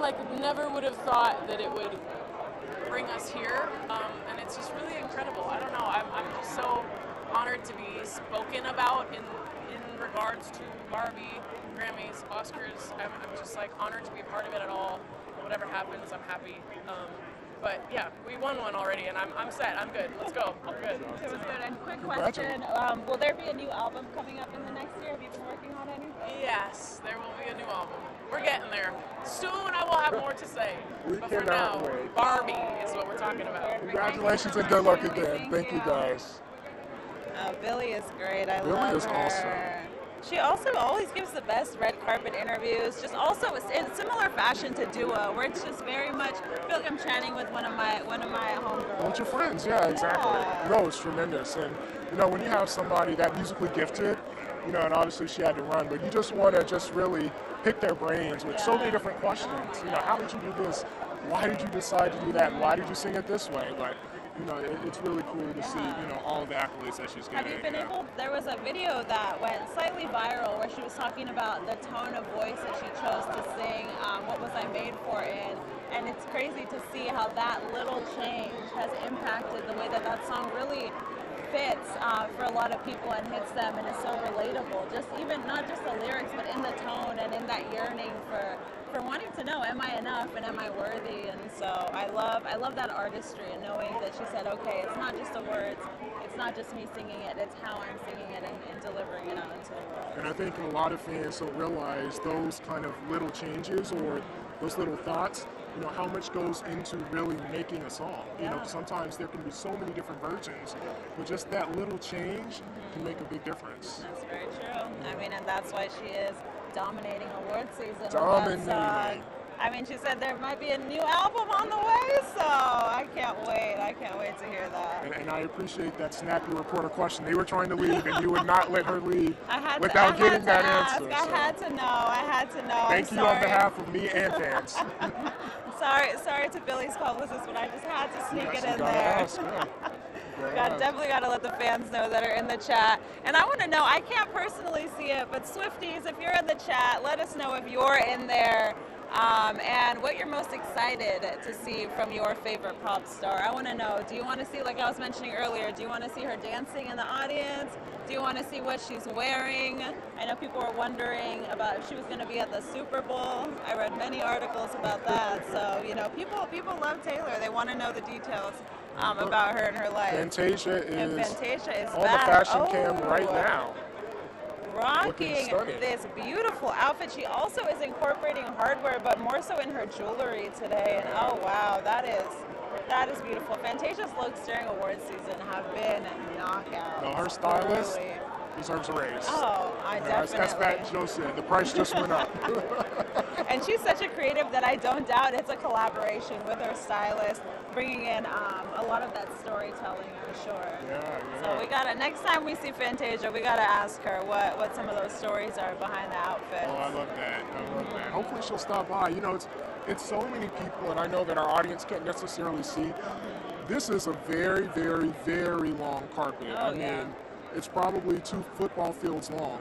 And so we're just saying, Dang, that's a lot. I mean, it's We're eyeballing it, but it's a it's pretty long corridor. Yeah, if anyone's ever been to LA Live or to the Crypto.com arena, there's that just long strip of street. The red carpet is that entire street. So just to give you a bit of an estimate what that looks like. So I know some of these celebrities, their feet are hurting by the time They have to be. Are your feet hurting in those heels? A little bit, but I'm professional, so we keep on pushing. There you go. I love that. That's what we love about you. Oh, thank you. I'm glad that's one of many. We see And look, Nash. Niecy, Yeah. oh my goodness, her On the Emmy fashion speech this year. It was so powerful. So powerful, so beautiful, and so necessary. I know that inspired a lot of people, especially a lot of younger creatives who are on the up and or even those who have been hustling for years and feel like they haven't fully been seen yet. Yeah. And I think that, you know, obviously I've never been nominated for an award, but I would hope that, you know, if I was to win something and had a speech, I would say something that was meaningful. You know, you only have just a few seconds to really speak to the world, so why not use your voice to say something that means something? And I think Niecy did that. Oh, definitely. No pressure, you know. No pressure Just at go all. up there, thanks, Mom. God. I'd be one of those people that would lie and say, no, I didn't write anything down. Then I went and I pulled it out, like a CVS receipt. Same. How much time do we have? Oh my goodness, you get booed off the stage by Anthony Anderson's mom. Oh my goodness, Hello, royalty. hello. Kirk Franklin, are you with me? Hi, Leslie, nice How are to you? see You look lovely. Good to see you. Oh my goodness, I love the jewels that you have incorporated here into this outfit. They are beautiful. Tell me, how does it feel once again being at the Grammys? We spoke to you last year, but I want to know, we were asking earlier, does it ever get old continuously coming to this award show? You know, to be in an environment with your peers, to be in a room with some of the most gifted beings on the planet, you know, it's always a humbling thing because, you know, there's so many people that deserve to be in the room but may not get a chance, maybe, you know, wrong place, wrong time, you know, wrong single, wrong this, you know, I mean, all of these variables that they still have to be encouraged to not give up. So that when you come into this room, you still have to come with a sense of humility because you know that it doesn't mean that the best are in the room because there's somebody maybe sleeping up under a bridge or somebody homeless or somebody in the hospital that can sing and play and can kill everybody, you know what I mean? So you gotta walk in a little bit of humility too. You know, music has changed since you first jumped on the scene. Yeah, and I came out in the 30s, since the 1930s. Well, I remember when God's Property came out, and all of the I remember like it was yesterday because a lot of older people were not feeling it at the time. And I got kicked out of a lot of churches. And all those young people were like, what is this? And it made a lot of young people excited about gospel music. So when you look at that change from then until now, and you've kind of led it, what do you think about that? Like, what is your legacy? Because we see kind of the Kirk Franklin imprint from then till now, how it's changed gospel music. I'm very grateful, and I'm just excited about another generation, next generation, that can continue to tell the story. You know what I'm saying? Because it's a story about how beautiful and dope God's love is, right? And that and that love is available for to everybody. And I just am excited to do everything I can to uplift and push the next generation. The Jonathan McReynolds, the Chandler Moores, the Zacardi Cortez, the Walls group, Darryl Walls, Corinne Hawthorne, Doe. There's so many beautiful next voices that I'm just here to be a cheerleader for. I love that. And you've also entered television, right? You're doing things in the TV world. Yeah. I love EPing work. I love doing music for film and television. It is one of my greatest joys. I love putting music to visuals. Always have. And so, I'm praying this is going to be more of my next chapter. Yeah. When do you get him to sleep, or can you get him to sleep? No. We have different sleep patterns, but he does sleep. It's just, it's different. He squeezes it in there. But if he could stay awake, and that was humanly possible, I believe he would. Yeah. You ever have to tell him, all right, take a break, just a little bit? He don't listen. I stopped 28 years here. I stopped even trying that. Congratulations again, because you just won an award, so congratulations, you just performed. It's always so great to see you, so good luck talking to me. Thank you. How can we not talk to a legend? Thank you. Thank you guys. Thank you all so much. We appreciate it. Thank you. That's too funny. The one and only Kirk Franklin. Kirk Franklin. Wow. I was about to make a reference, and then I realized I was on live TV. Say, are you with me? Yeah. In the Kirk Franklin voice. I said it when he walked. I said it when he walked up. I'm like, Kirk Franklin, are you with me? Are you with me? We all know that. Oh man. Yeah. I have a quick story to that. Is I saw Zach Fox, legendary comedian Zach Fox, was DJing, and in his set he put in Kirk Franklin, and the entire, you would have thought the venue would have been like, what's going on? No, everyone suddenly jumped back into childhood memories and was singing along and bopping, and I was like, I remember growing up on our rap and R&B station, 97.9 in Houston. Obviously, it was rap and R&B. Yeah. And all of a sudden, Kirk Franklin, a gospel song, when he came out with God's Property, it started playing on the radio, and I think he has that unique ability of making songs fun. Yeah. And like you said, you put it on somewhere, even somewhere like a function that probably won't play that type of music, everybody knows what it is. Oh, definitely. We love Kirk Franklin. We also got to speak with him last year, and so it's amazing just to see these legends continuously coming, because they're continuously getting awards and getting nominations, and so that's how you know you're great. That's how you know you're great. Yeah, no, one of the many ways that you know that you're great. But yes, that is definitely true. Oh man, Gary, we've had a beautiful show already.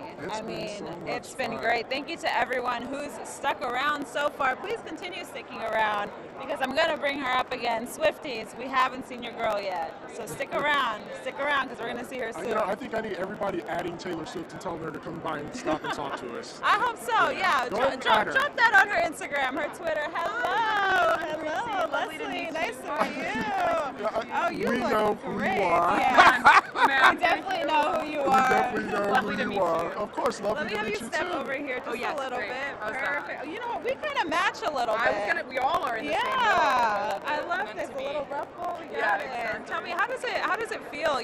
Being nominated and just being here and celebrating today. I think to be recognized by my peers and the members of the Recording Academy is so beyond me.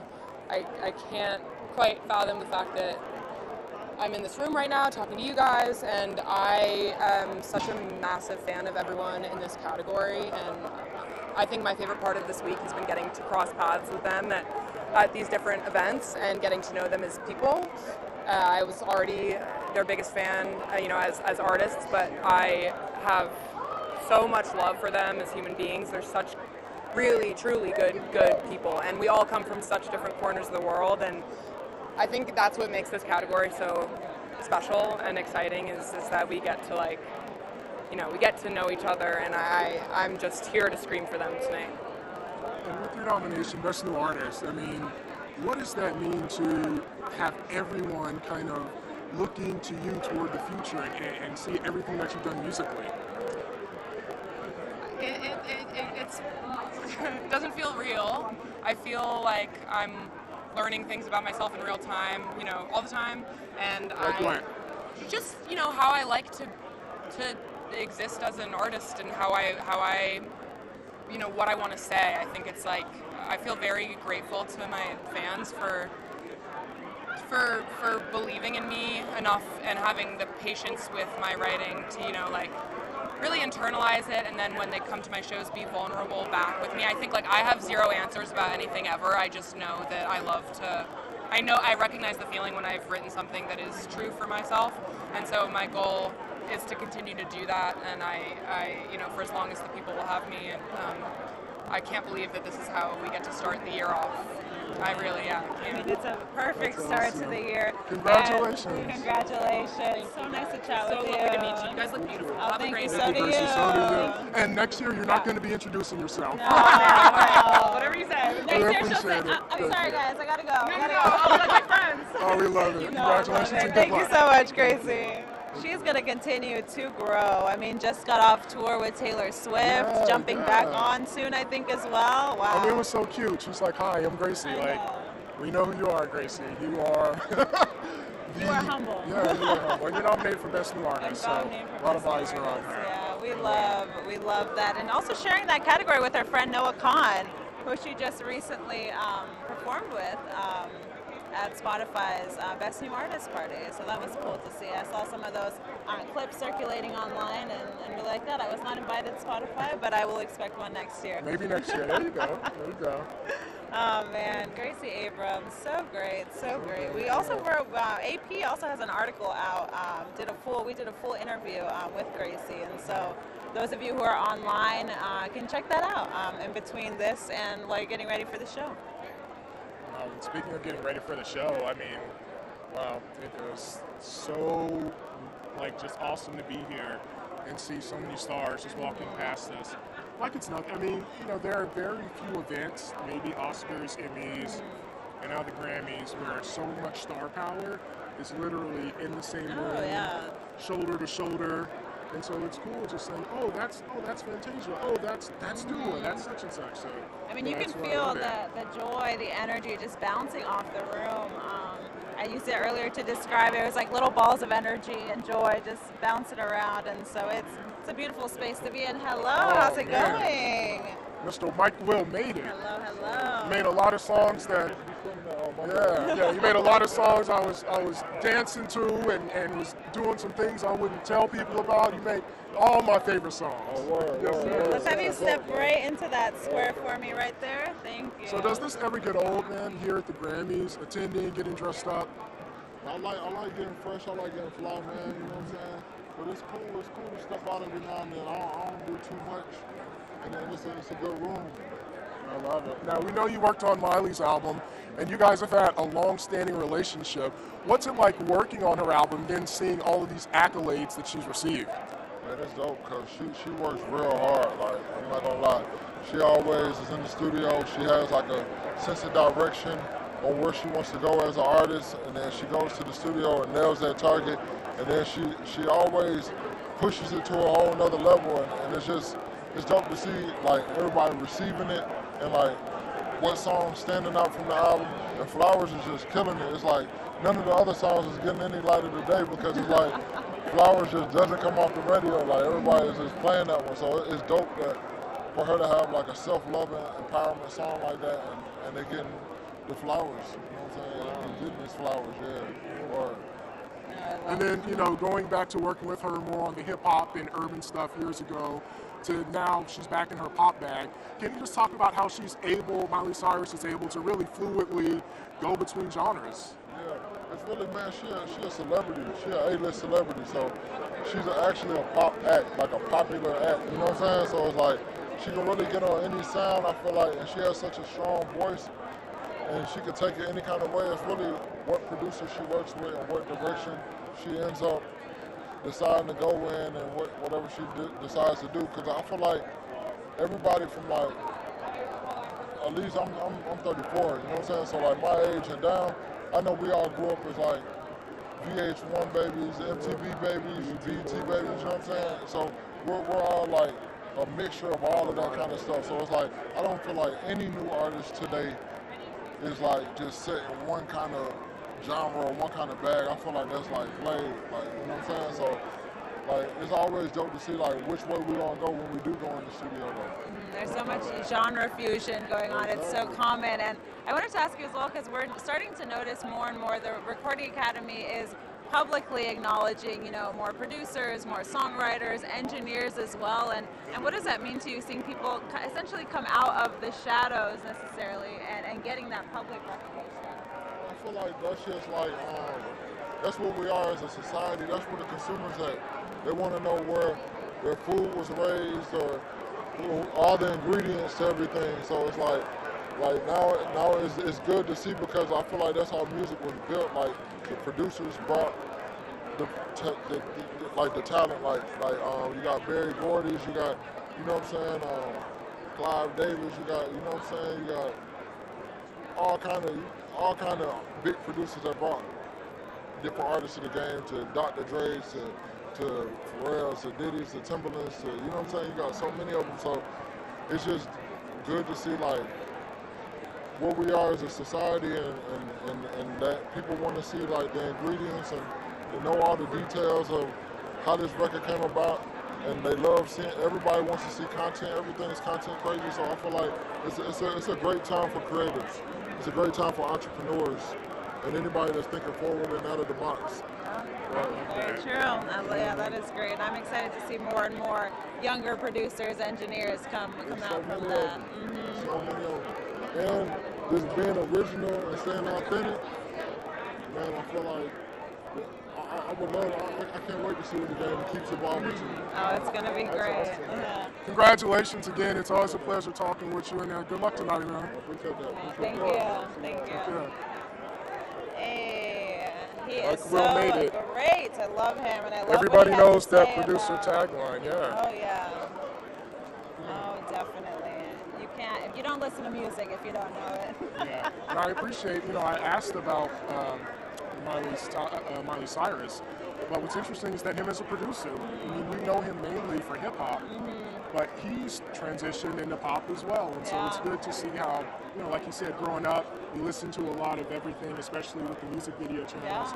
It's not like that now, but I knew so many rock songs and country songs that I may not have listened to because they were played on music video channels. So that was the place to be. And on the fashion cam over here, let's take a quick look. We have Ed Sheeran rocking a nice, he said casual for the Grammys. Yeah. He took a nod from Bad Bunny last year. Yeah, he's got a little bit of camo going on. I believe he's also on tour currently, and so I'm glad that he took a step to come see, the Grammys. When you're one of the world's biggest artists, I feel like you have to be here. I mean, again, if you are among the world's biggest artists, this is the place to be. And, this is where collaborations come about. This is where joint projects come about. They're bumping into each other. They're talking. Hey, why don't we do this? Maybe I should jump on that. So that's what's cool about the Grammys, man. So much happens. Yeah, I remember speaking to Diane Warren recently, and she also mentioned that she was like, yeah, when I go to a award show, I've had collaborations come out of these spaces, and so it's true what you're saying. It's very, very true. And one of the things that I am looking forward to is seeing how big Taylor Swift's entourage is going to be. She has to be huge. It definitely will be huge. Before we talk about her, jump into her, Mr. Billy Joel. Another legend. Yeah. We're going to have to keep a tally over here, Gary. Hello, how are you? Let me step right there for me. Right there, Mr. Joel, right there. Perfect. How are you? Yeah, how's it going? So good to see you. Oh my goodness, performing for the first time at the Grammys. How does that feel? Well, this is not the first time I'm performing at the Grammys. I think I did it 20 years ago, and they got mad at me. Well, Frank Sinatra was at those Grammys, and he was doing a speech, and he was going on a little too long, so they played him off the stage. So all the musicians got really bugged about this. And so I did my song, and in the middle of my song, I just stopped. And I looked at my watch and I said, okay, there's a lot of valuable advertising going by here. And I stopped for a long time. Then I went back on. So they might be still mad at me about that. Well, we are glad that you're back. We are, sure. You know, I know you're wrapping up your residency this year. You know, what has that experience been like, seeing fans come and just flock to you and get a chance to see you in person? It's the greatest job in the world. It is bar none. If you can get this job, do this job. It's fantastic. It's the best venue in the world, I think, and the best audiences. And it went on for 10 years, selling it out in the round, crazy. I mean, that is a big, big accomplishment and a true testament to your career and longevity. And so, I mean, we are excited for that. Well, thank you so much, Billy. It's always Thank a pleasure. Good luck with everything tonight. Thank you. Excited to see your performance. Thank you. Oh, Billy Joel. Wow, Billy Joel. That is amazing. I had like 3 Billy Joel songs passed in my brain Who during doesn't that love interview. Billy Joel? He is great. Wow. He is great. And I love that story That was about his first time. That was my mistake. Imagine but, the chutzpah you have to have to just look to at come your... on back. Well, no, to do that in the first place. Yeah. On stage and say, oh, I'm just going to let this slide. That's fine. That is when one you're of Billy the... Joel, that is what happens. Yeah, that is truly what happens. Oh man, once again, another legend for us to chat with there. Beautiful. And look who's here on the fashion cam, Miss Miley Cyrus. Wow, she's rocking really the bringing gold it. and the hardware. Really She's bringing all the outfits. I love the hair. It's very It's almost saying, almost you know 80s. what? It's almost like, if I win, you guys are going to know it. Oh, definitely. Like, I'm prepared. Like, I didn't come here to play. No, she came to win. Yeah, I came here to get my She came awards. to win That is fully. I came to win look. That's what that is. Definitely, through and through. And hello, how's it going? Hi, how are you, sir? Oh my God, so excited to chat with you. You just performed at El Coliseo, right? How was that? You sold it out. Yeah, it was insane. It's something that, you know, we always talked about, but never really saw as like a real possibility because of what it is. But, you know, for it to be like the first producer to like just do a show and sell it and have all these amazing guests, and it was just a historic, like really special night for me, like doing it in my hometown. It couldn't be better. There's nothing like the energy in Puerto Rico, right? Yeah, you can't replace that anywhere. So I'm happy that we were able to do it. And what led you to, you know, step, because we've heard songs from you before, but to have you step out fully, you know, out of the producer role and now into your own? I mean, I think it's a part of growth. You know, I was always comfortable with being in, you know, in the back end, just like being in the studio, and you know, there's not that much of a spotlight. But I understood to grow and to get to different places, to put more of my perspective in music and ideas out there. I had to do it in an artist sort of way and be more out there. And I, you know, I understood it a lot more now that I've been doing it for a while. So I think it's something special. I'm proud that I was able to like accomplish and grow into. So who knows what, you know, we keep adding going forward. But I'm happy that, you know, we made it here. Yeah, and I mean, and getting recognition all around. Well, thank you so much. Good luck tonight. Congratulations. Appreciate you guys. Thank Of you. course. Take care. Thank you. Oh, I love Tiny. He's so great. He had an amazing performance in Puerto Rico. How Look are who's you? here. Right on Hello. Speaking of somebody who's had a huge year, how are you? I'm great. Thank you very much.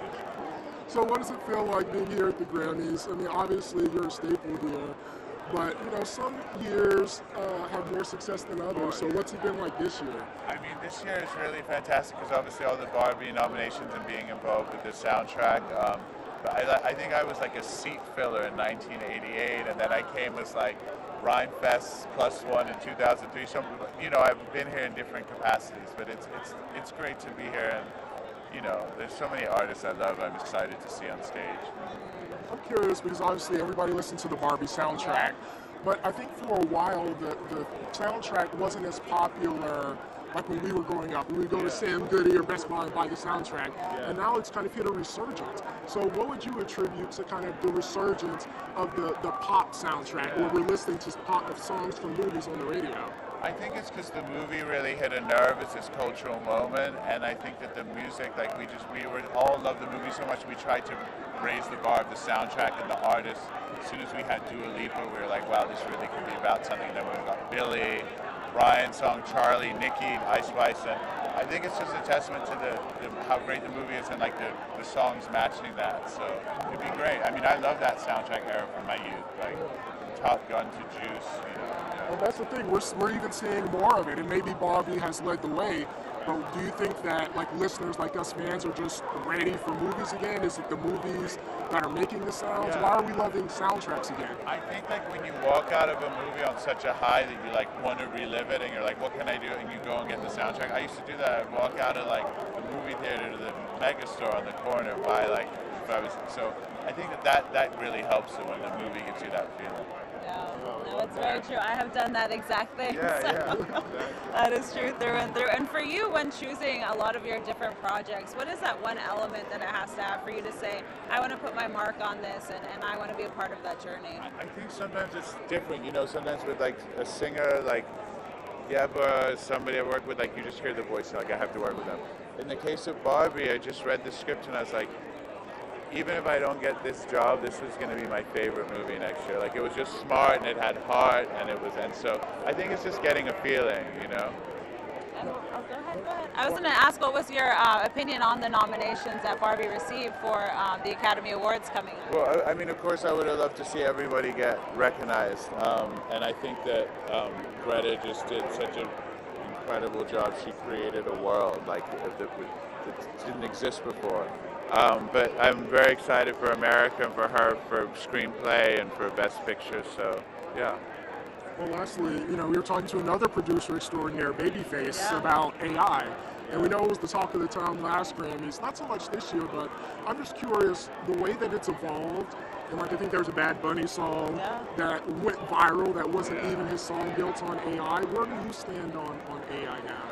I think that like, and I might be naive, I don't think that there's ever going to be a technology that's going to make us feel the same thing we feel when we hear like a Stevie Wonder vocal or Amy Winehouse for the first time. I think that technology can do a lot of other things, so I just hope that the thing that we love about humans and performance doesn't ever go away. I hope so, because a lot of people really thought that was Bad Bunny's song. That's why it went viral. For a long time, But I think Bad Bunny's fans are like probably what's going to keep Bad Bunny for 30 years having this career, and I think people are just like, oh, that wasn't his song, you know, wait for the next one. I love that. Well, congratulations on a wonderful year. It's always a pleasure talking with you, sir. Thank you so much. Thank you. Of course. Mark Ronson, everybody. Huge year. Oh my God. Wow. I mean, he's always behind some of the best hits, some of the best. And when you see, you know, everybody wearing pink on the carpet, you just know that it was, you know, inspired by Barbie.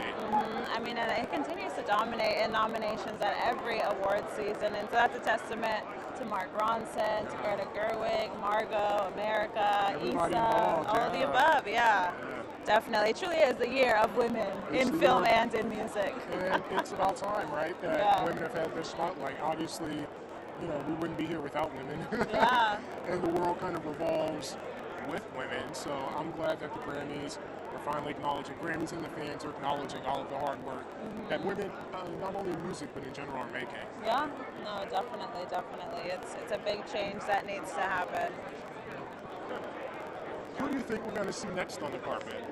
I don't know. I'm still waiting. We haven't seen Ice Spice. We haven't seen Ice Spice. We haven't seen Jelly Roll. Jelly Roll at all. Who else are we missing? We got a few best new artists on there though. We got Noah Kahan, Gracie Abrams, Coco Jones. Victoria Monet is someone else we haven't seen. So we saw her walk by. I'm still waiting. Still waiting, Victoria. I love her though. We did speak with her recently, like I said, and she was talking about Hazel being on the red carpet. So I want to know what that moment was like. If any fans have seen that circulating online, please send that over to me. Look, I just said we hadn't talked to Jelly Roll, and look who stepped up. Who is here. What's up, oh my goodness. This is crazy. Best new artist. How are you, sir? This is the biggest red carpet I've ever seen. It's absolute pandemonium, but it's awesome. What has this year been like for you? And then also, you use your speeches to inspire. Like, can you just talk about why those two things are important? Man, I think one is that, man, I've just been so blessed. God has been so good to me, and I did nothing to deserve it. In fact, I did the opposite. I didn't deserve it in any way. I was a horrible human for a long time, and I believe that change is possible. And when I started believing that change started happening, I started getting blessed. Now I just want to bless people. I want to pay it forward. God gives me an opportunity to have a platform to talk to the world for 60 seconds. I better say something that helps somebody. You know. That is a beautiful, beautiful thing. You know what? We can't wait to see what that speech is going to be like tonight. Oh, listen, man, I love it. I appreciate it, man. I'm telling you, I'm in a category with Victoria Monet and Noah Kahn, and I can tell you, if you could let them flip a quarter, and nobody would be upset at who won. Well, congratulations and good luck anyway. We're gonna be watching. We're glad to be here. Thank y'all. Bless you. Thank you so much, Jelly Roll. Jelly Roll is so Jelly great. Roll. We love a Jelly Roll speech, so I hope that will come into play moving forward. We'll see. If not, there'll be plenty more award shows for him because he definitely continues to dominate whatever award season he is in. I'm hoping that if for some reason he doesn't win, because it is a stacked category, then maybe he uploads his speech to like his IG or TikTok. Oh, okay. So we can see, because I know that he has something inspiring to say. Yeah, no, that should be a trend now. I want to see what some of these artists had to say that maybe didn't get that opportunity. What beautiful words did they have to share with the rest of the world? Oh man, wouldn't that be great? Yeah, I felt inspired just talking to him now. Oh yeah, I mean the way that he said, you know what, why aren't I going to use those 60 seconds to really inspire someone when God has given me this opportunity? And I think, that is. And I think that's one of the reasons so many people across different genres, fans of different genres, have taken to Jelly Roll. You know, sometimes when an artist is only in country or is only in rap or R&B, only fans of that genre kind of know who they are, especially if they're a new artist.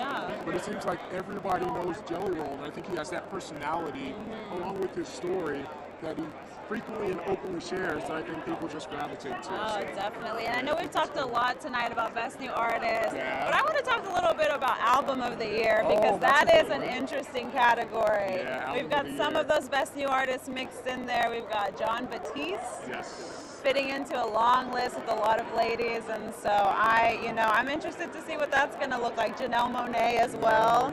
I mean, The Age of Pleasure was a pivotal album for her. It was so freeing for her. Just with Janelle and the changes, and it's amazing to see everything that they've accomplished, and as an artist, as a human being, and so I love Janelle and just the beautiful projects. And of course, SZA. We've been talking about SOS. You know, all day. It's one of the best albums. We have all day. Because we both love the album. We do, yeah. That's great. And if we can we put the graphic up one more time? Because there was something that I wanted to point out on the Album of the Year graphic. It's so many great albums. And so when you look at Boy Genius, you look at Miley Cyrus, Endless Summer Vacation, that so many people love, and we just had Mike Will talking about that evolution. And Lana Del Rey as well, came back strong, and now here being nominated for that album. And then we have Olivia Rodrigo with Guts, and then of course Taylor Swift's Midnights. And so you really can't, there are some years where I think that if a certain album wins, people are really upset. You really can't be upset this year. Every album deserves to be in that category. I mean, all of them have amazing teams, screenwriters, not screenwriters. Well, I fast forwarded to the Oscars. I was going to say, you're already on Oscar scrutiny. Not so fast, not so fast. Music writers, amazing music writers on there, producers and engineers, and so it's always exciting to see what Album of the Year contestant gets to take away that award. And then I always, even though I've heard all the albums already, when someone has Album of the Year, I've heard it, I go back and listen to it just to get that feeling again. Like, why did so many people gravitate to this album? And so I always encourage music lovers and fans, when you see these Grammy nominations come out, make sure you listen to the music, because it's easy to say, why did such and such get nominated when you didn't even listen to the album? So I just try to, especially the major categories, just listen to everything that's been nominated, and you'll get a good feel of what makes music so great. No, that's very, very true. And I know we talked about our favorite albums of the year. We both said SZA, but did you have a favorite song of the year?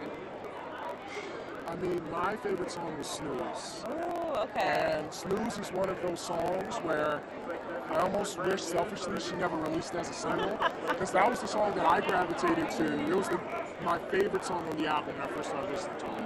And I was like, I'm going to tuck this away in my pocket. So when she released it as a single, which I can understand why, because it's such a great song, I was like, man, I want to keep that for myself, but I really like that song. You said I was hoping only the real fans Only would the find real it on fans the would know album. that, exactly, yeah.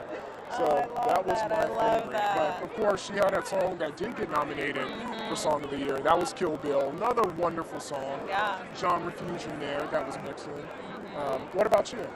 I mean, based off Song of the Year, my favorite, it was, I'd have to say, and this is tough because, like I said, you got Dua on there, you've got Billy, you've got, I like Olivia Rodrigo as well, SZA, Flowers. I did blast that quite a few times, but I gotta say, it does go back to Kill Bill. Kill Bill is one of those that it doesn't matter how many times I run it through, how many times I play it, it is always going to feel like the first time. Versus a lot of those other songs are amazing and great, but I do feel like I've heard them a few times at that point. I think with Dua, Dance the Night, that is one song that every time I hear it, You want to dance? you want to dance. Like, some dance songs, after the 10th time you're in our I feel like dancing. But with that song, every time, it's like it's injected into my body. Like, I just want to dance. And so, I love that You want song. to dance the night away. I want to dance the night away. It was absolutely perfect for the Barbie movie. If music was playing when Dua was here, we could have danced the night away. We should have danced with her. That would have been a sight to see.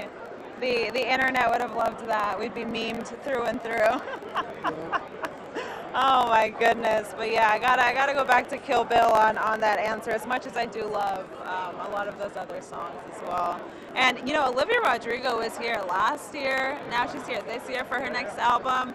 That is so rare, and I want to know what it's like for her, having put out these two projects and getting recognition for both of them, because that doesn't often happen. Oftentimes it's 1 out of 3, or maybe 1 later down the line after you've been around for a while. And so if I was her, I'd give myself a big pat on the back and say, yeah, my first 2 albums, I got Grammys for them. So I think I did okay. That's what I tell myself. I think I did all right. Oh my God, fully.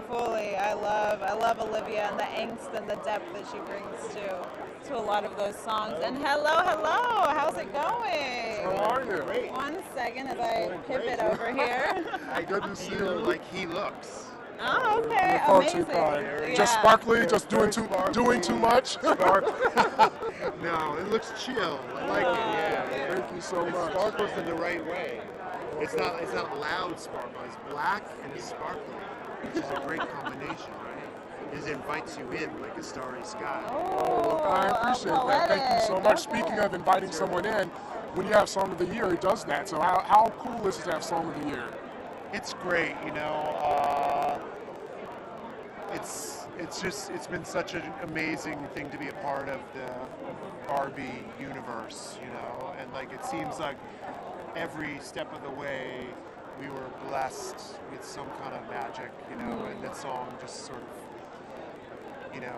the way it came about and writing it, and Dua and I have a long history together, and Mark and I have a long history together, and Caroline, the other writer on the song, she's wonderful and a new friend, but it just felt like being in a room with your friends, just, being in love with music, and like sometimes when you do that, you're lucky enough to be part of something that has a life bigger than the moment that it took you to make it in the studio. A lot of songs you write don't actually have anything more than that moment where you have the beauty in the studio.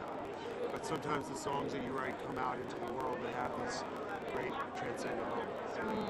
And that's a true, testament to the, nominations here tonight, to see that flourish and that success. And so thank you so much for stopping to chat with us. Thank you. Good luck. Oh man, so many Barbie. That was pretty cool. Barbie It must be friends amazing over to here. literally be in your room with your friends, create something. Yeah. And I think you have to have some kind of inkling that if you like it, it's nice, but then to put it out into the world and have the entire world love it, or much of the world, has to be an incredible feeling. Because there's no way that that you can necessarily know it in that moment. You know? I mean, you can. I think it goes back to what Dua said. It's like once you release it, it's let's see what happens. Let's see if it takes off. Let's see if it doesn't. But we know that we did a great job and we had fun. You know. Exactly. So, and you could definitely feel that energy with the Barbie cast, the crew, the music team behind it all, and so. I love that, and honestly, Barbie was a great movie. It was a great movie. The production design was beautiful. The story was beautiful. So I'm glad we get to keep talking about it, even here at the Grammys. I was wondering if you were going to wear pink. I should have. Barbie pink. Your black looks lovely. Thank you. But again, we have seen quite a number of pink outfits here on the Grammys carpet. Yeah, it's been a lot of, like I said earlier, a lot of silver, a lot of gold, bronze, pinks, reds.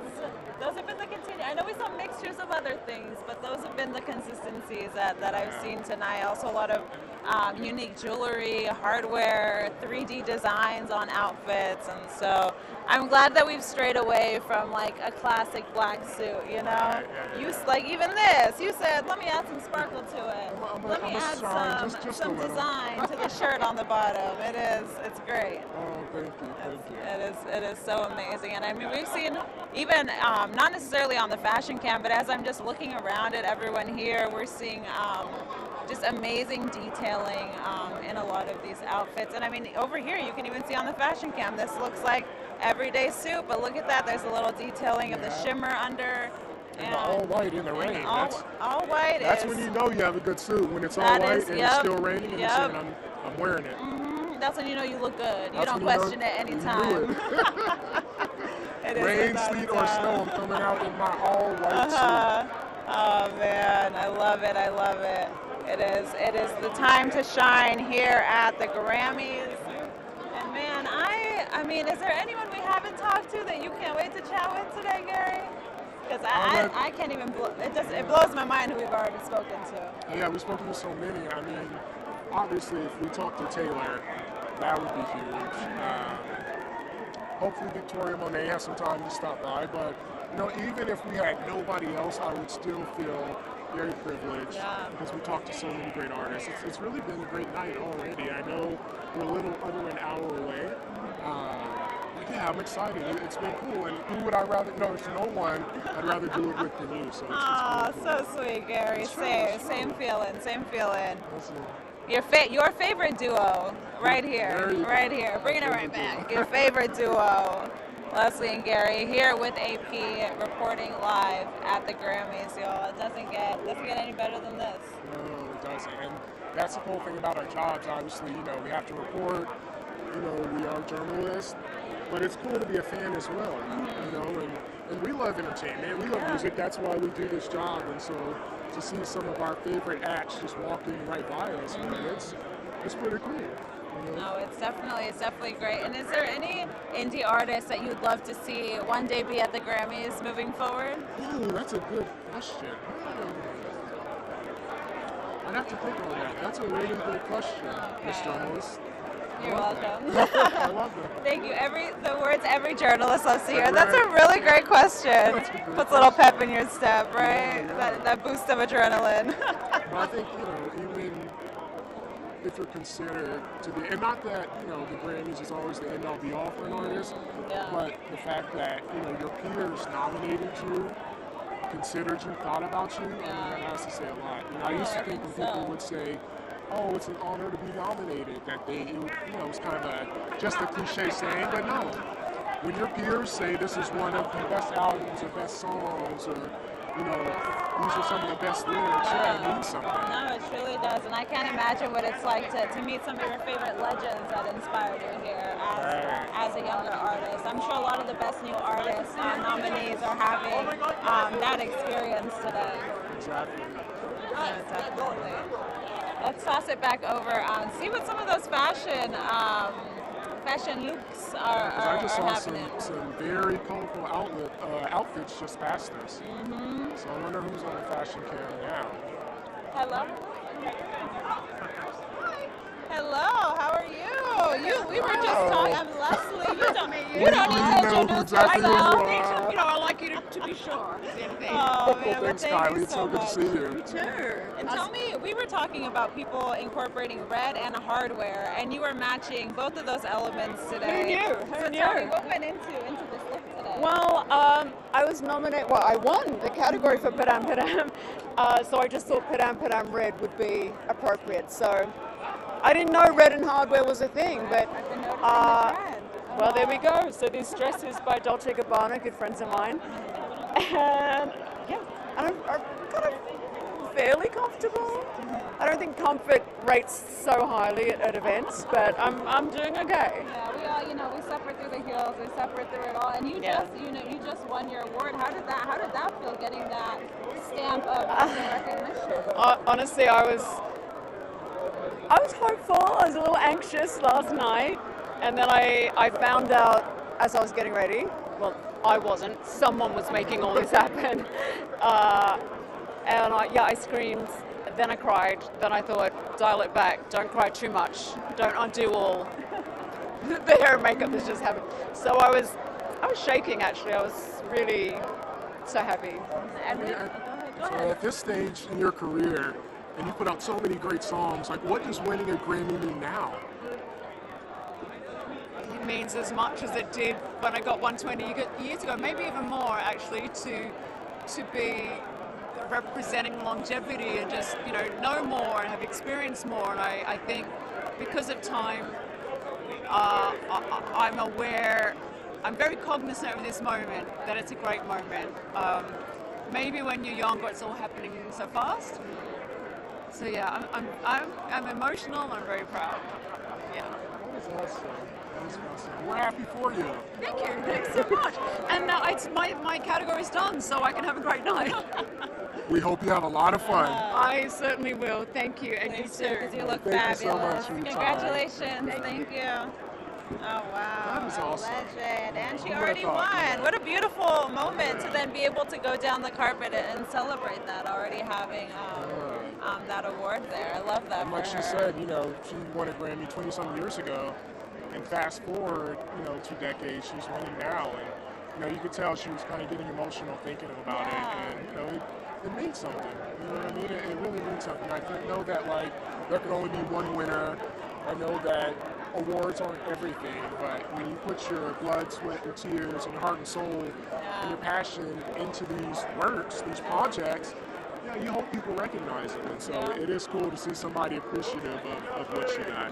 Oh, I love that though, especially being a legend and having received so many awards in the past.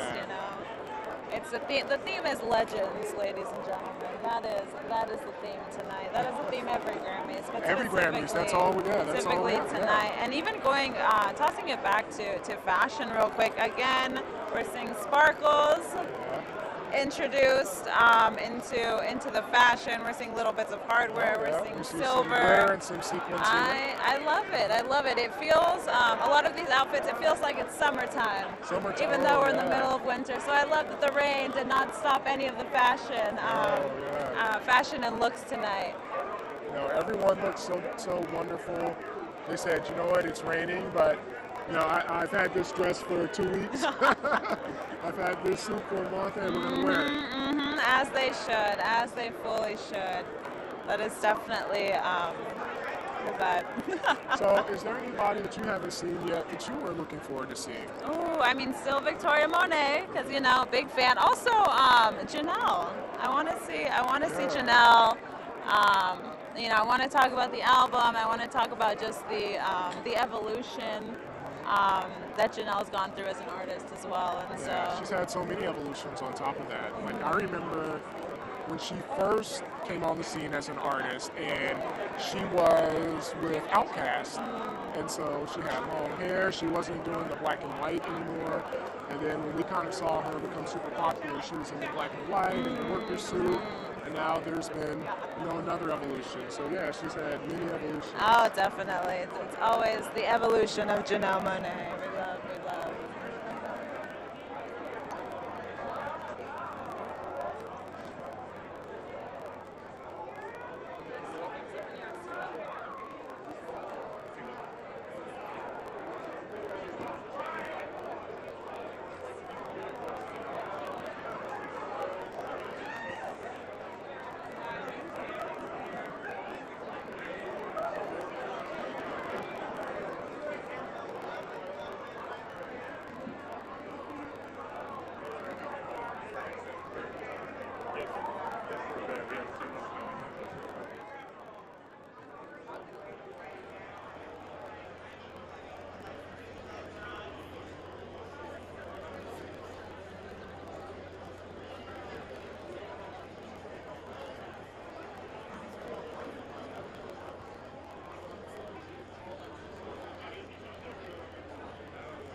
it back, we have Peso Pluma and Nicki Nicole. They look so amazing together. I also love the color coordination that they have going on.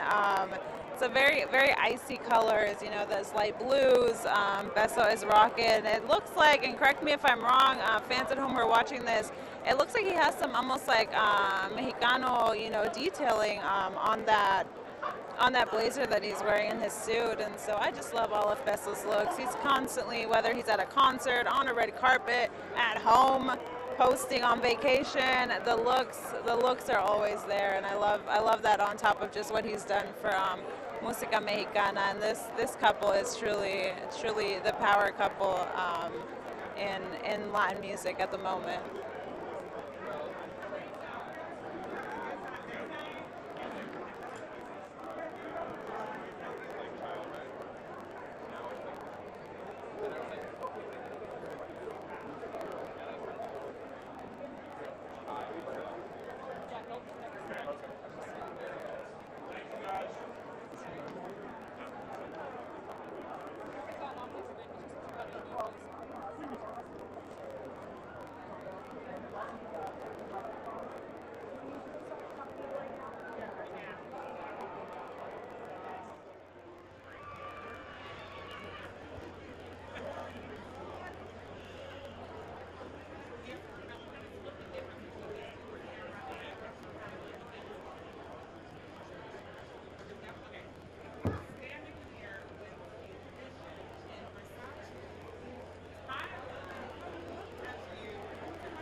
Fabulous. Look at this outfit.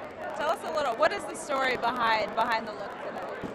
So I'm wearing custom Versace always wanted to work with them. I've loved all their Versace dresses that they've done in the past. So I'm happy that I have one of my own.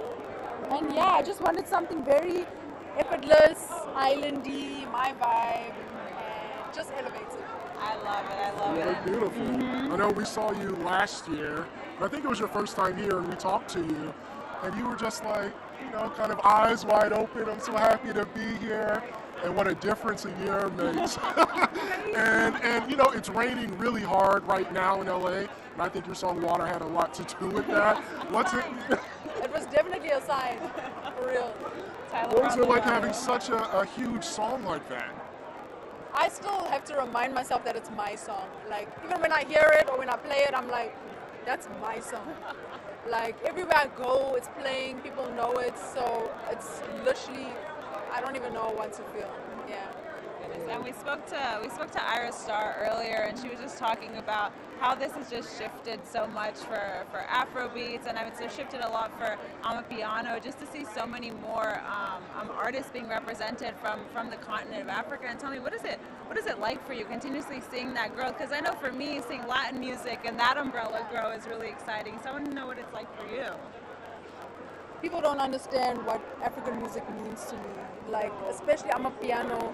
I grew up during the time of the genre developing, because it was something and then it became something else, and then now it's Amapiano. And I mean, we've been rocking to Amapiano for years in South Africa, and now that the world is, it's just such a blessing that I can be an example for other artists wanting to do the same.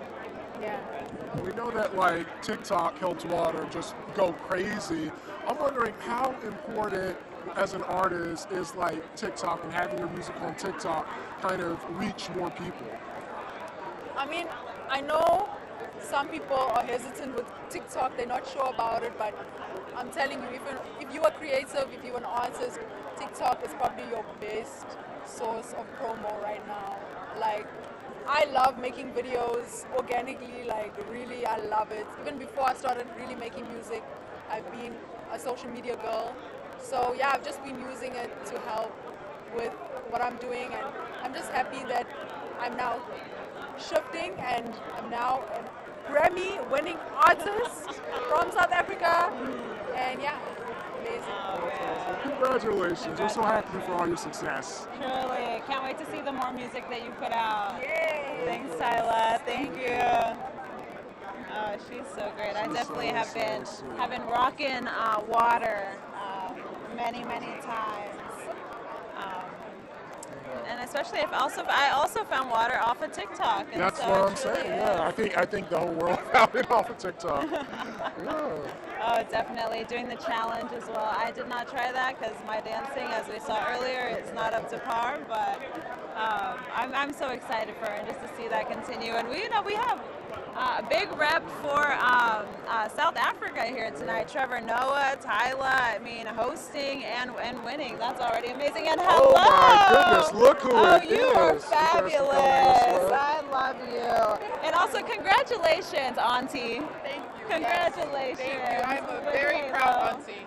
How has that been, that transition? It's been amazing. Like, I'm obsessed with him. I am so proud of my sister, and I'm so proud of Daryl as well. They're really great parents, and it's just really cool to step into this time. I love it. And tell us the story behind the look tonight, because I know you always have a story behind these amazing clothes. So I just really wanted to be comfortable. I'm here tonight to support my sister. I've been really working out really hard, and I was like, okay, tonight's the night to kind of show off my little figure and be comfortable. As you should. Let the rain stop you, huh? No, I didn't. I did not. Now, obviously, you know, R&B has really hit a resurgence, and it's been women-led by artists like you. What's it like to see, you know, have all of your success, your sister's success? We see SZA has the most nominations this year. Yeah, it's really cool. Like Victoria Monet, SZA, Tyla, who's over there, she's gorgeous. My sister Hallie. It's just so amazing to see how they are standing in their power, and they are making the loudest noise, and people are paying attention. So I'm just happy to be witness. That is awesome. And then lastly, are you a aunt that spoils, or are you? Oh, you know it. I am an aunt that spoils all the way. All the way. All the Gifts, way. everything. I got him his first golden bracelet. It has his name engraved. Right when he just popped out. Boom. Already on his Yeah. She was ready Yes. with the gifts. That I is love it. I think awesome. I would do the same. Yeah. So, well, thank you so much, Chloe. Thank you. Bye. Oh, I love her. I'm so happy for She's them. so sweet. Always sweet. Always sweet, always great. Let me step on over here, back to our spot. Oh man, we've got great. Oh, look at who is here, Miss Heidi Klum. Miss Heidi Klum. That's very, very Oh cool. my gosh, she also always with the outfits. I mean, if Always there's somebody great. that's, going to knock somebody dead with their fashion, it's going to be her. It is Heidi Klum through and through. Also mixing in different patterns throughout her dress. And it's really great to see. And I don't know if you all can hear it, but I can hear it right now. The rain is pouring. No, it's pouring. On That's the why, tent yeah. that we are in right now, It's like Tyler really brought the water. It's raining. No, literally, she passed by, did our interview, and now I'm hearing the rain Thunderstorms, pour. yeah. No, it's a lot. She is magic, fully through and through. But thankfully, it's not going to put a damper on this night. No, Not music's not at biggest all. night. You can't put any. You cannot ruin Grammys. It is never a time. And a little bit of water never hurt anybody, you know. Exactly. But it does feel good to kind of, be safe under here and dry. Oh yeah. I mean, I appreciate it. If I'll I was in take a that. coat, I wouldn't mind. But like this, ooh, no. And I mean, tossing it once again back to fashion. Again, we're seeing mixtures Yeah, of that's Koi hardware in Lorraine, here. yeah. We're seeing koi.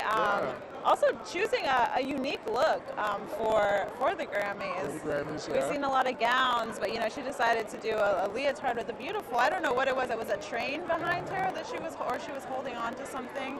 And so I love seeing that once again. We're seeing the silver over here, and so. You kind of pointed out earlier the bronze and the gold. Yeah. And we are seeing like a lot of browns, golds, We have the bronzes. Olympics coming up. Maybe that's what it is. The Olympics are coming up. No, but I think it looks so pretty. Yeah, a lot of metallics. And so I think, people are really like, hey, you know what, this year, we came back last year. I think people, the fashion last year was a little muted coming out of the pandemic, but I think everybody now is like, hey, we're ready to shine. We're ready to sparkle. We're ready to go. I'll be in sparkles next year. I love it. I love it. Oh, man. And then we've talked about album of the year, we've talked about song of the year, we've talked about best new artist. Yeah. We haven't talked about record of the year. We haven't though. talked about record And of that the is year, also right. an amazing category with great people on there. I'm honestly, I don't really have a choice for record of the year. Do you? Do you have someone that you're really rooting for? I mean, Besides SZA? I would have to say that, like, On My Mama, Victoria Monet, I think that's the one I'm really looking for. That is a good one. Hello, how are you? I love the pink. I love the speck of pink. You said we got to match a little bit. Oh, really? Oh, man. Well, it looks great on both of you. How do you feel tonight being here at the Grammys? Oh, first of all, we feel emotional because we were recipients of the Lifetime Achievement Award, and that just tells us, that all the years that we've been singing and giving inspirational, it's like the people really got it. It's like, well done, as the scripture says, thy good and faithful servant, and that's what we feel right now. I mean, when you talk about the Clark sisters, legendary, we throw that word around a lot, but you all really changed a generation of music. And so I'm wondering, how does it feel when you listen to the music or you listen to a Kirk Franklin or other gospel singers, they point back to the Clark sisters and what you all did, and now you're getting a Lifetime Achievement Award, not just from it would feel good from anybody, but for the Grammys. Yeah. Oh yeah. Just when you think of the greats like Kirk Franklin, he pulled us out. We felt for the tour. It was that reunion tour that we had with Tamla Man and David. It was like, we the old girls. You want us? But for him to think of us, he's like, yeah, you guys y'all started singing and going on, and that just really, we were humbled to even still be thought of and still recognized. So knowing that this gift, you know, has been a blessing down through the years. So it's a blessing. I think that the most important part about the most important thing I think about receiving it is that it was so unexpected, and that even though we do what we do, we sing for God, we try to live their life in front of the people as well as off the stage. So I think the most important thing is the nuggets that my mom kind of poured into us, and how she taught us to sing, and how she taught us to live and do what we were called to do, and that's sing. So to get the Lifetime Achievement Award was just so overwhelming, exciting for us. It really was. That was awesome. Well, congratulations. Thank you. Thank you so much. Again, you both look fabulous. Thank you. Oh, thank you. Very sweet, very sweet. I love. They were true legends. Did you all see what Olivia Rodrigo was wearing on the fashion camera earlier? She looked great. And look at you. You look beautiful. Hello, let me have you step right over here for me. We want to make sure our cameras can see this entire outfit and see you. Congratulations on these nominations. Tell me, how does it feel specifically with this album that was so personal and so vulnerable for you to get that recognition? I know. This album is probably the most personal piece I made so far. I am very, very in love with the music. Very grateful to all the people involved. My producer Adam Jodorowsky, Jerry Ordonez recording the sessions. We have Mark Ribot, you know, on the guitar, like Sebastian Steinberg, Emiliano Dorantes, like great people around this. And I don't know, I'm very grateful, happy, muy feliz.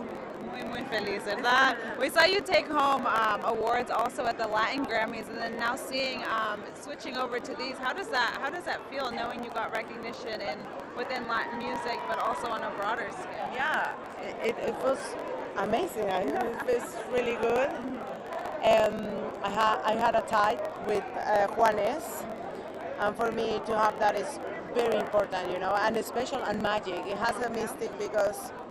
For me, creation needs to come, for me, like from female and male energies, like all together, like it's polarities, you know? And to have this tied with Juanes, for me, like, no, I'm having another winner with me. I think we are all winners since we got the piece well done, you know? But I feel happy, and I think more people might know about my music. I still have so much to learn. So much to walk in this journey of music, so it feels good and big and wonderful. Thank you so much for stopping to chat with us. Muchas gracias. Le mando amor a mi país, México, a mi gente que le amo, a todos los que nos ven. Gracias. Thank you so much, Natalia. Gracias. Thank you.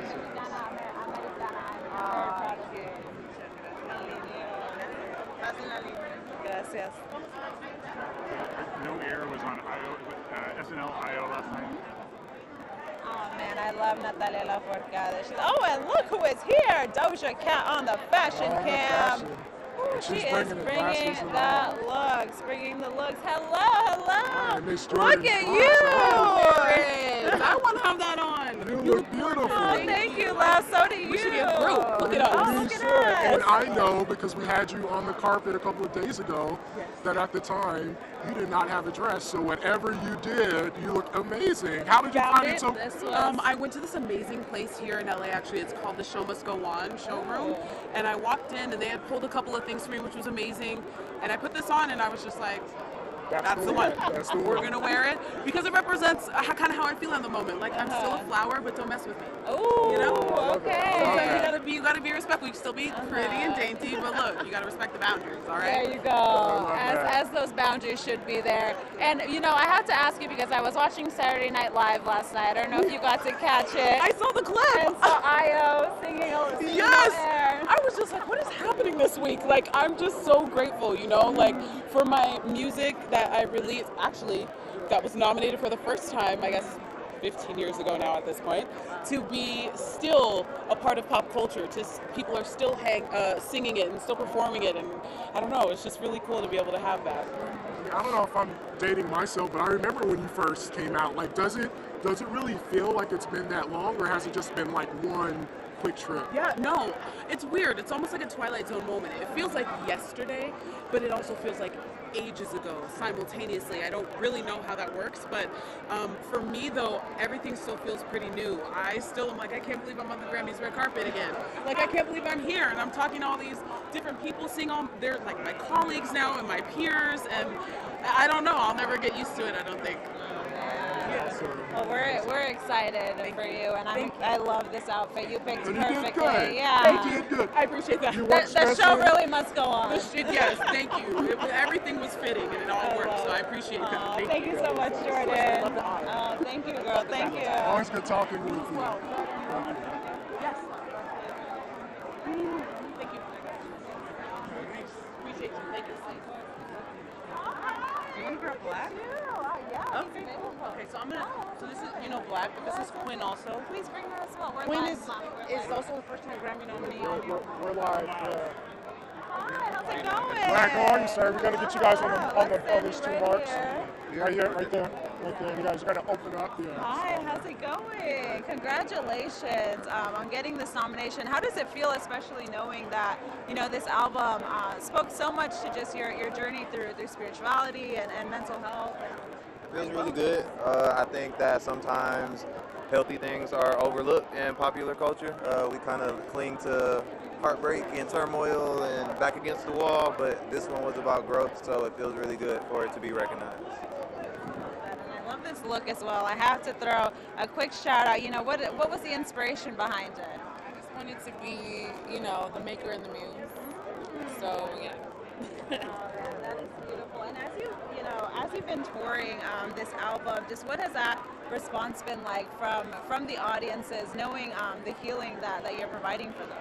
I think what I put out is what I get back, so it's a tour where people walk away from the show saying that it was the best night ever, it was the best day ever, it was the best concert ever, and that's all that you could ever hope for. That's all you can hope for, right? Just putting on that good performance. So thank you both so much for stopping to chat with us. Thank you. Oh man, I love him and his music. He is so great. Had a little moment with my friend Danielle. Glad she got to make an appearance. Oh man. This just, like I said, there's always amazing people on this carpet that you'll meet. Friends, legends, all of the above. All of the above. Oh man. And look who we have. We have Mr. Wale, one of hip hop's finest. You good, man? You good? You good? How are you? You look amazing. I love the boots. Good. So, man, first off, you're here. I know a lot of your peers are here. Does going to the Grammys ever get old?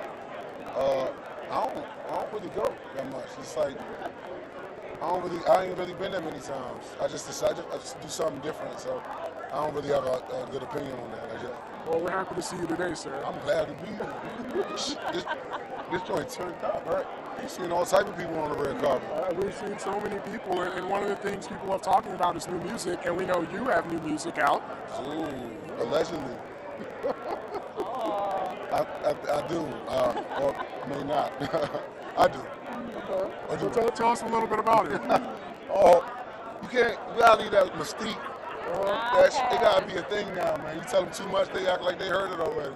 But allegedly, somebody said I might got some new music. The music will speak for itself. Allegedly, it was just the publicist. The publicist was the alleged person who told us.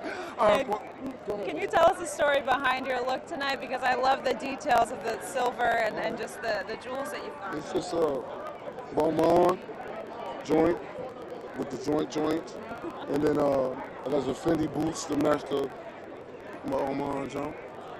Some chill stuff. Doohickey. You know, you are known for your R&B collaborations, and we've seen such a resurgence in R&B this year. We look at SZA has so many nominations. We look at Victoria Monet. You know, as somebody who loves R&B, what have you thought about this resurgence the past 2 or 3 years? I love it. You know what I'm saying? Like seeing what those girls doing this year.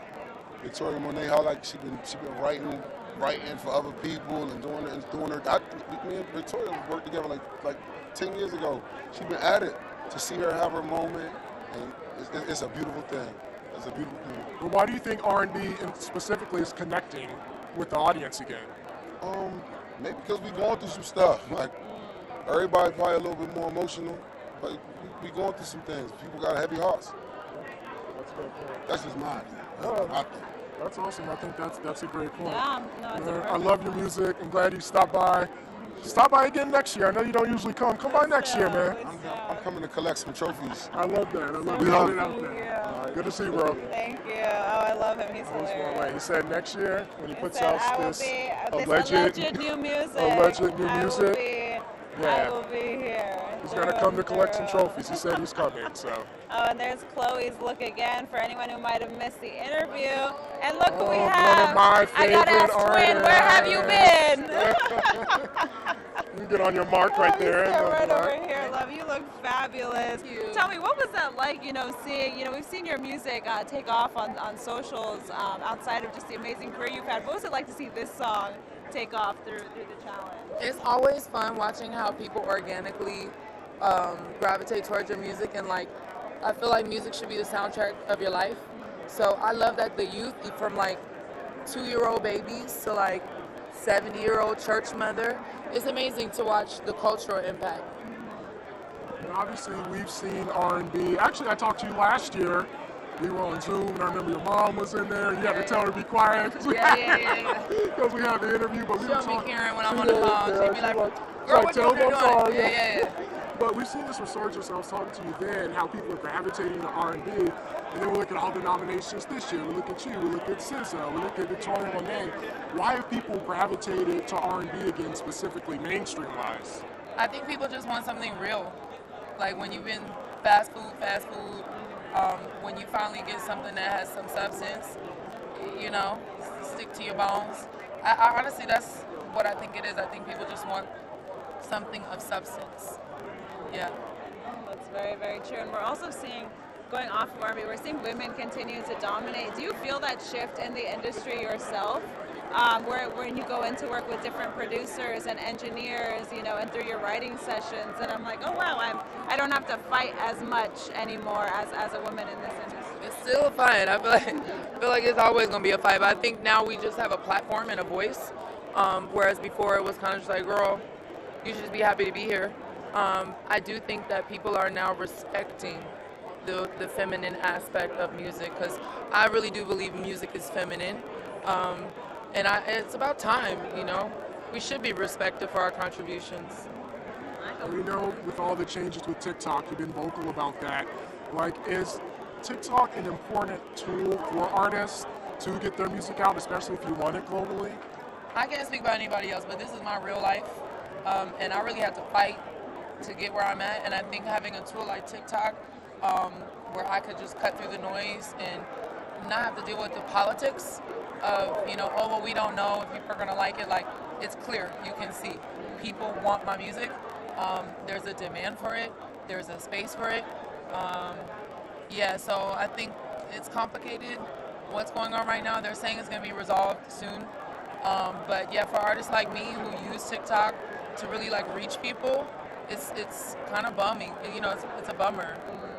Well, I can't wait to have you back on TikTok. I love Money Long. You make some of the best music. We're gonna make it work no matter what. I love that. Congratulations on all your success. It's so good to see you. Honestly, it's so great to meet you. Thank you. Oh wow, she is great. And honestly, that song is beautiful. I know. And she's such a talented artist. Hello. Hi, how's it going? Mr. Marley, how are you, sir? It's so good to see you. Oh my gosh, such an honor to sit here and chat with you. And I know that Kingsley Ben-Adir, that film has already worked its way out into a premiere. Have you been able to watch it? Yeah, man, watch it a lot of times.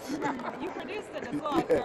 Yeah, we've been working on it from the get-go, so I've been watching it. I like it. I'm a movie guy. I like movies. I like it. Not because it's about my father, but I like the movie. And what was it about Kingsley that made you say, we want to bring him in to this role?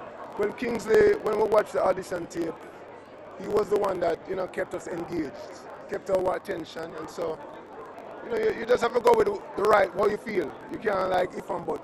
He's the guy, Well, I mean, and he did a great job. I've only seen the trailer, and even there, I can see it right there. Yeah, he did a good job. All the premieres been good. Jamaica, London, Paris.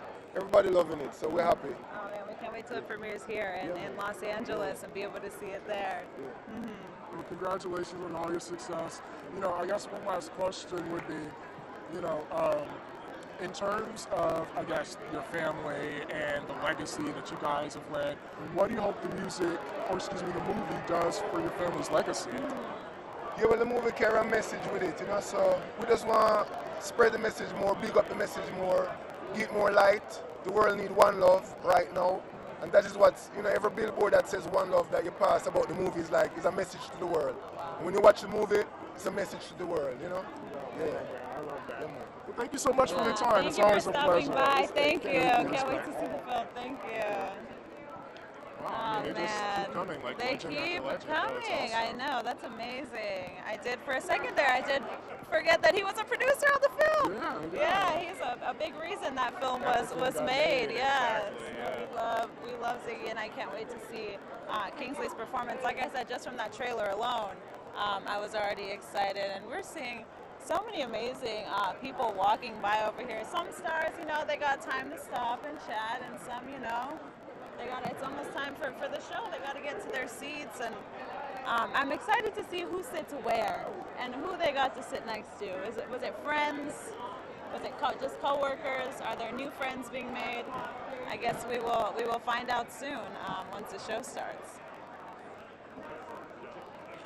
But guys, outside of chatting with Ziggy, we've had so many, like you said, so many other legends here tonight, and I mean, talking to the Clark sisters, wow, that was... Yeah, and Anjanae Ellis played their mom in the Lifetime movie, the popular Lifetime movie, was it maybe last year or a year ago?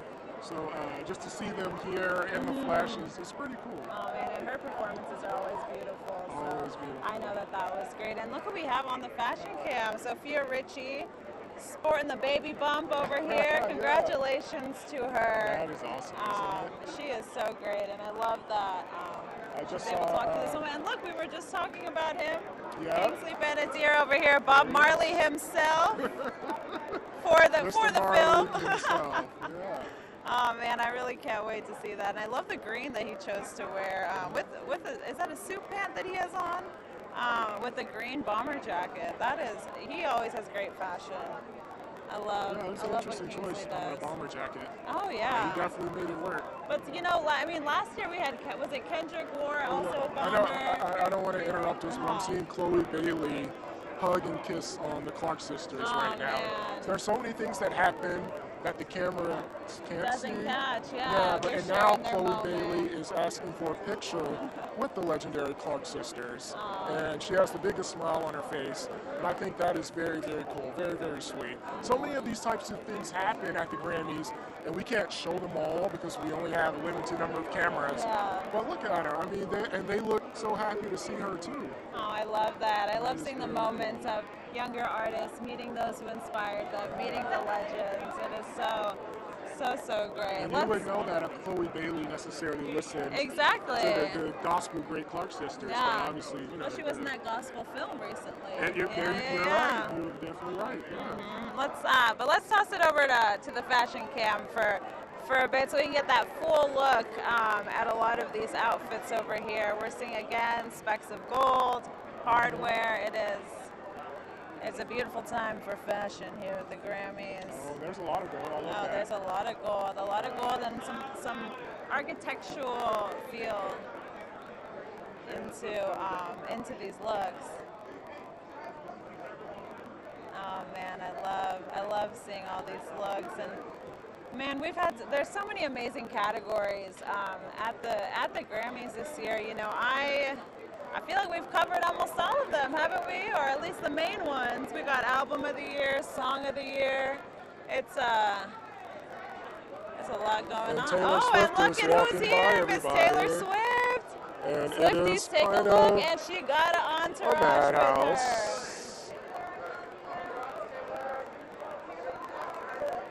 Taylor, congratulations. Hi, Taylor. We'll see you in there.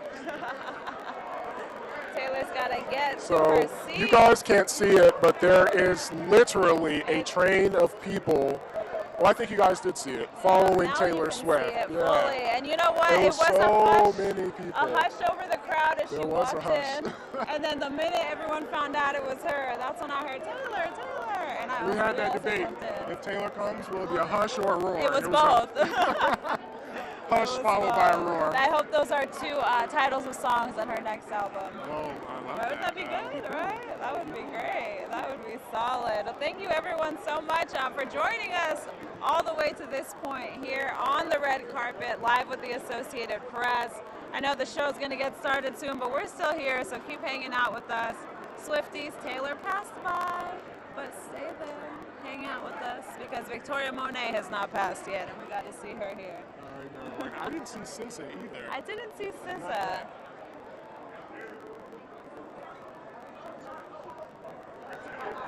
Oh man, look at all this fashion over here. Beautiful, beautiful looks. So now we are seeing some So classic many black great and looks white. over here. Yeah. Or is it silver? I can't tell. A lot of silver, yeah, some silver. red over here. It's definitely, definitely following the trends that we notice. But let me scoot on over here, Gary, so you can fit on over with me. Make sure we're in shot here. I'm not gonna lie, guys, my feet do hurt a little bit over here. But we've been having such a good time with you all. I know, this is fun.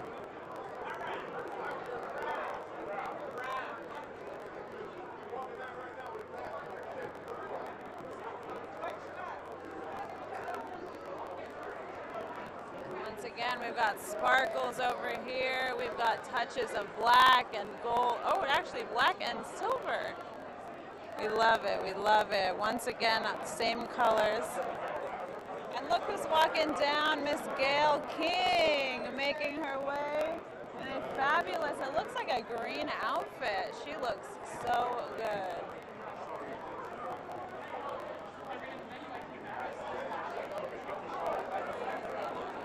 And Carol G, I believe that's Carol G, Yeah, making her way down. We just saw her making her acting debut on Griselda. So I'm excited to see if that leads to more acting down the line for her, but she looks fabulous. She's had a great year too. She's Carol had G an has really been amazing doing year, her an thing. amazing year. And I think when we talk about how Latin music is really taking over, she's a prime example of that because we see her in so many different things and it translates to English language fans as well. Yeah, that's very true. And look at Taylor on the carpet. She said, I am fully in white with some beautiful black gloves over here. She looks fabulous in this corset style dress. I Taylor wonder always if it's a has- nod to the Chiefs. Oh. The white and red. Maybe, I don't know. But Taylor always has these beautiful, very classic, simple looks and always makes them work so well for her. So great.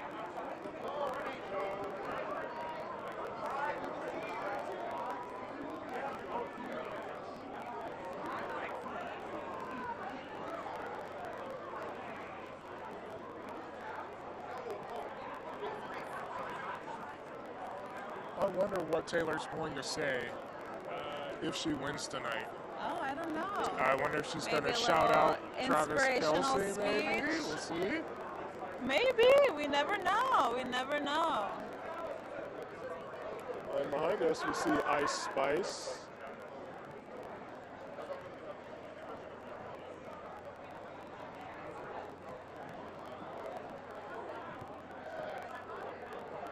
And Lana Del Rey joining Taylor Swift on the fashion cam.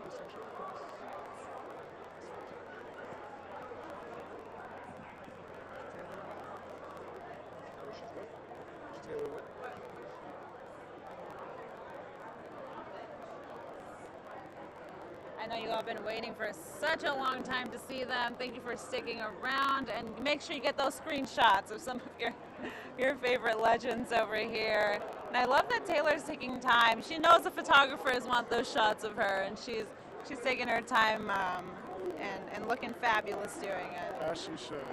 As she should.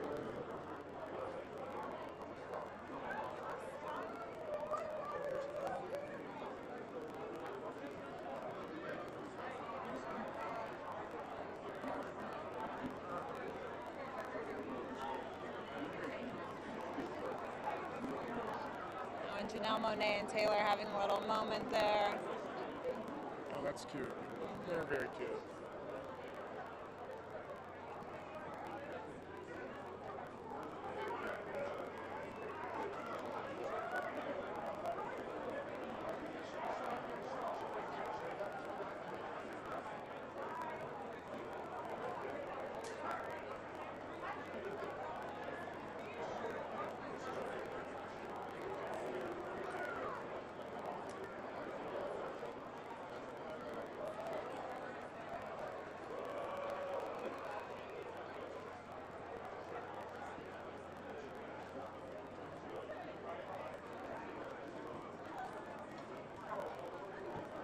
Lana getting her moment to shine in a classic vintage dress. Look at her.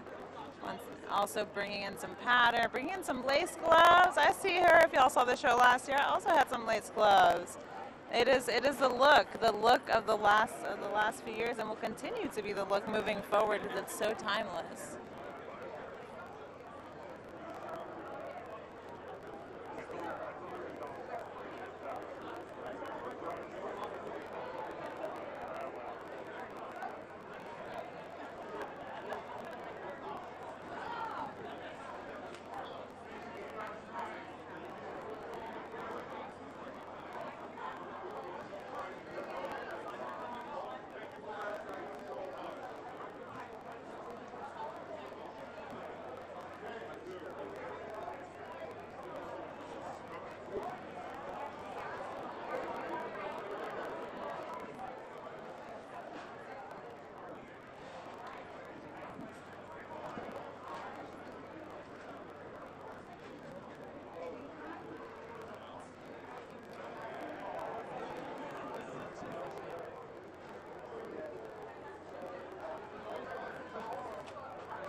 Paris Hilton is on her way down. We can interview, or we just need to wrap at 5. We need to wrap our live stream at 5. We can interview on camera. Got it. Okay.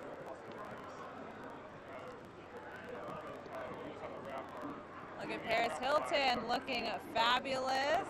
Oh man, we love seeing all of these amazing, like I said, all these amazing looks. Like, look that she also didn't stick with the trend. She decided to do a little bit of turquoise. Kelly Clarkson matching Taylor Swift with the classic white. We love the off-the-shoulder moment over here. And Gary, it's been a beautiful time hosting with you. It's always great. I love it. And thank you all so much for joining us here at the official Associated Press Red Carpet Live Show here at the 2024 Grammys. I can't wait to go watch the show and see which one of our favorite nominees won.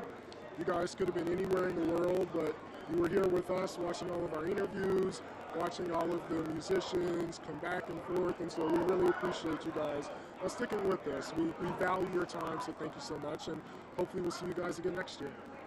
See you soon. Thank you.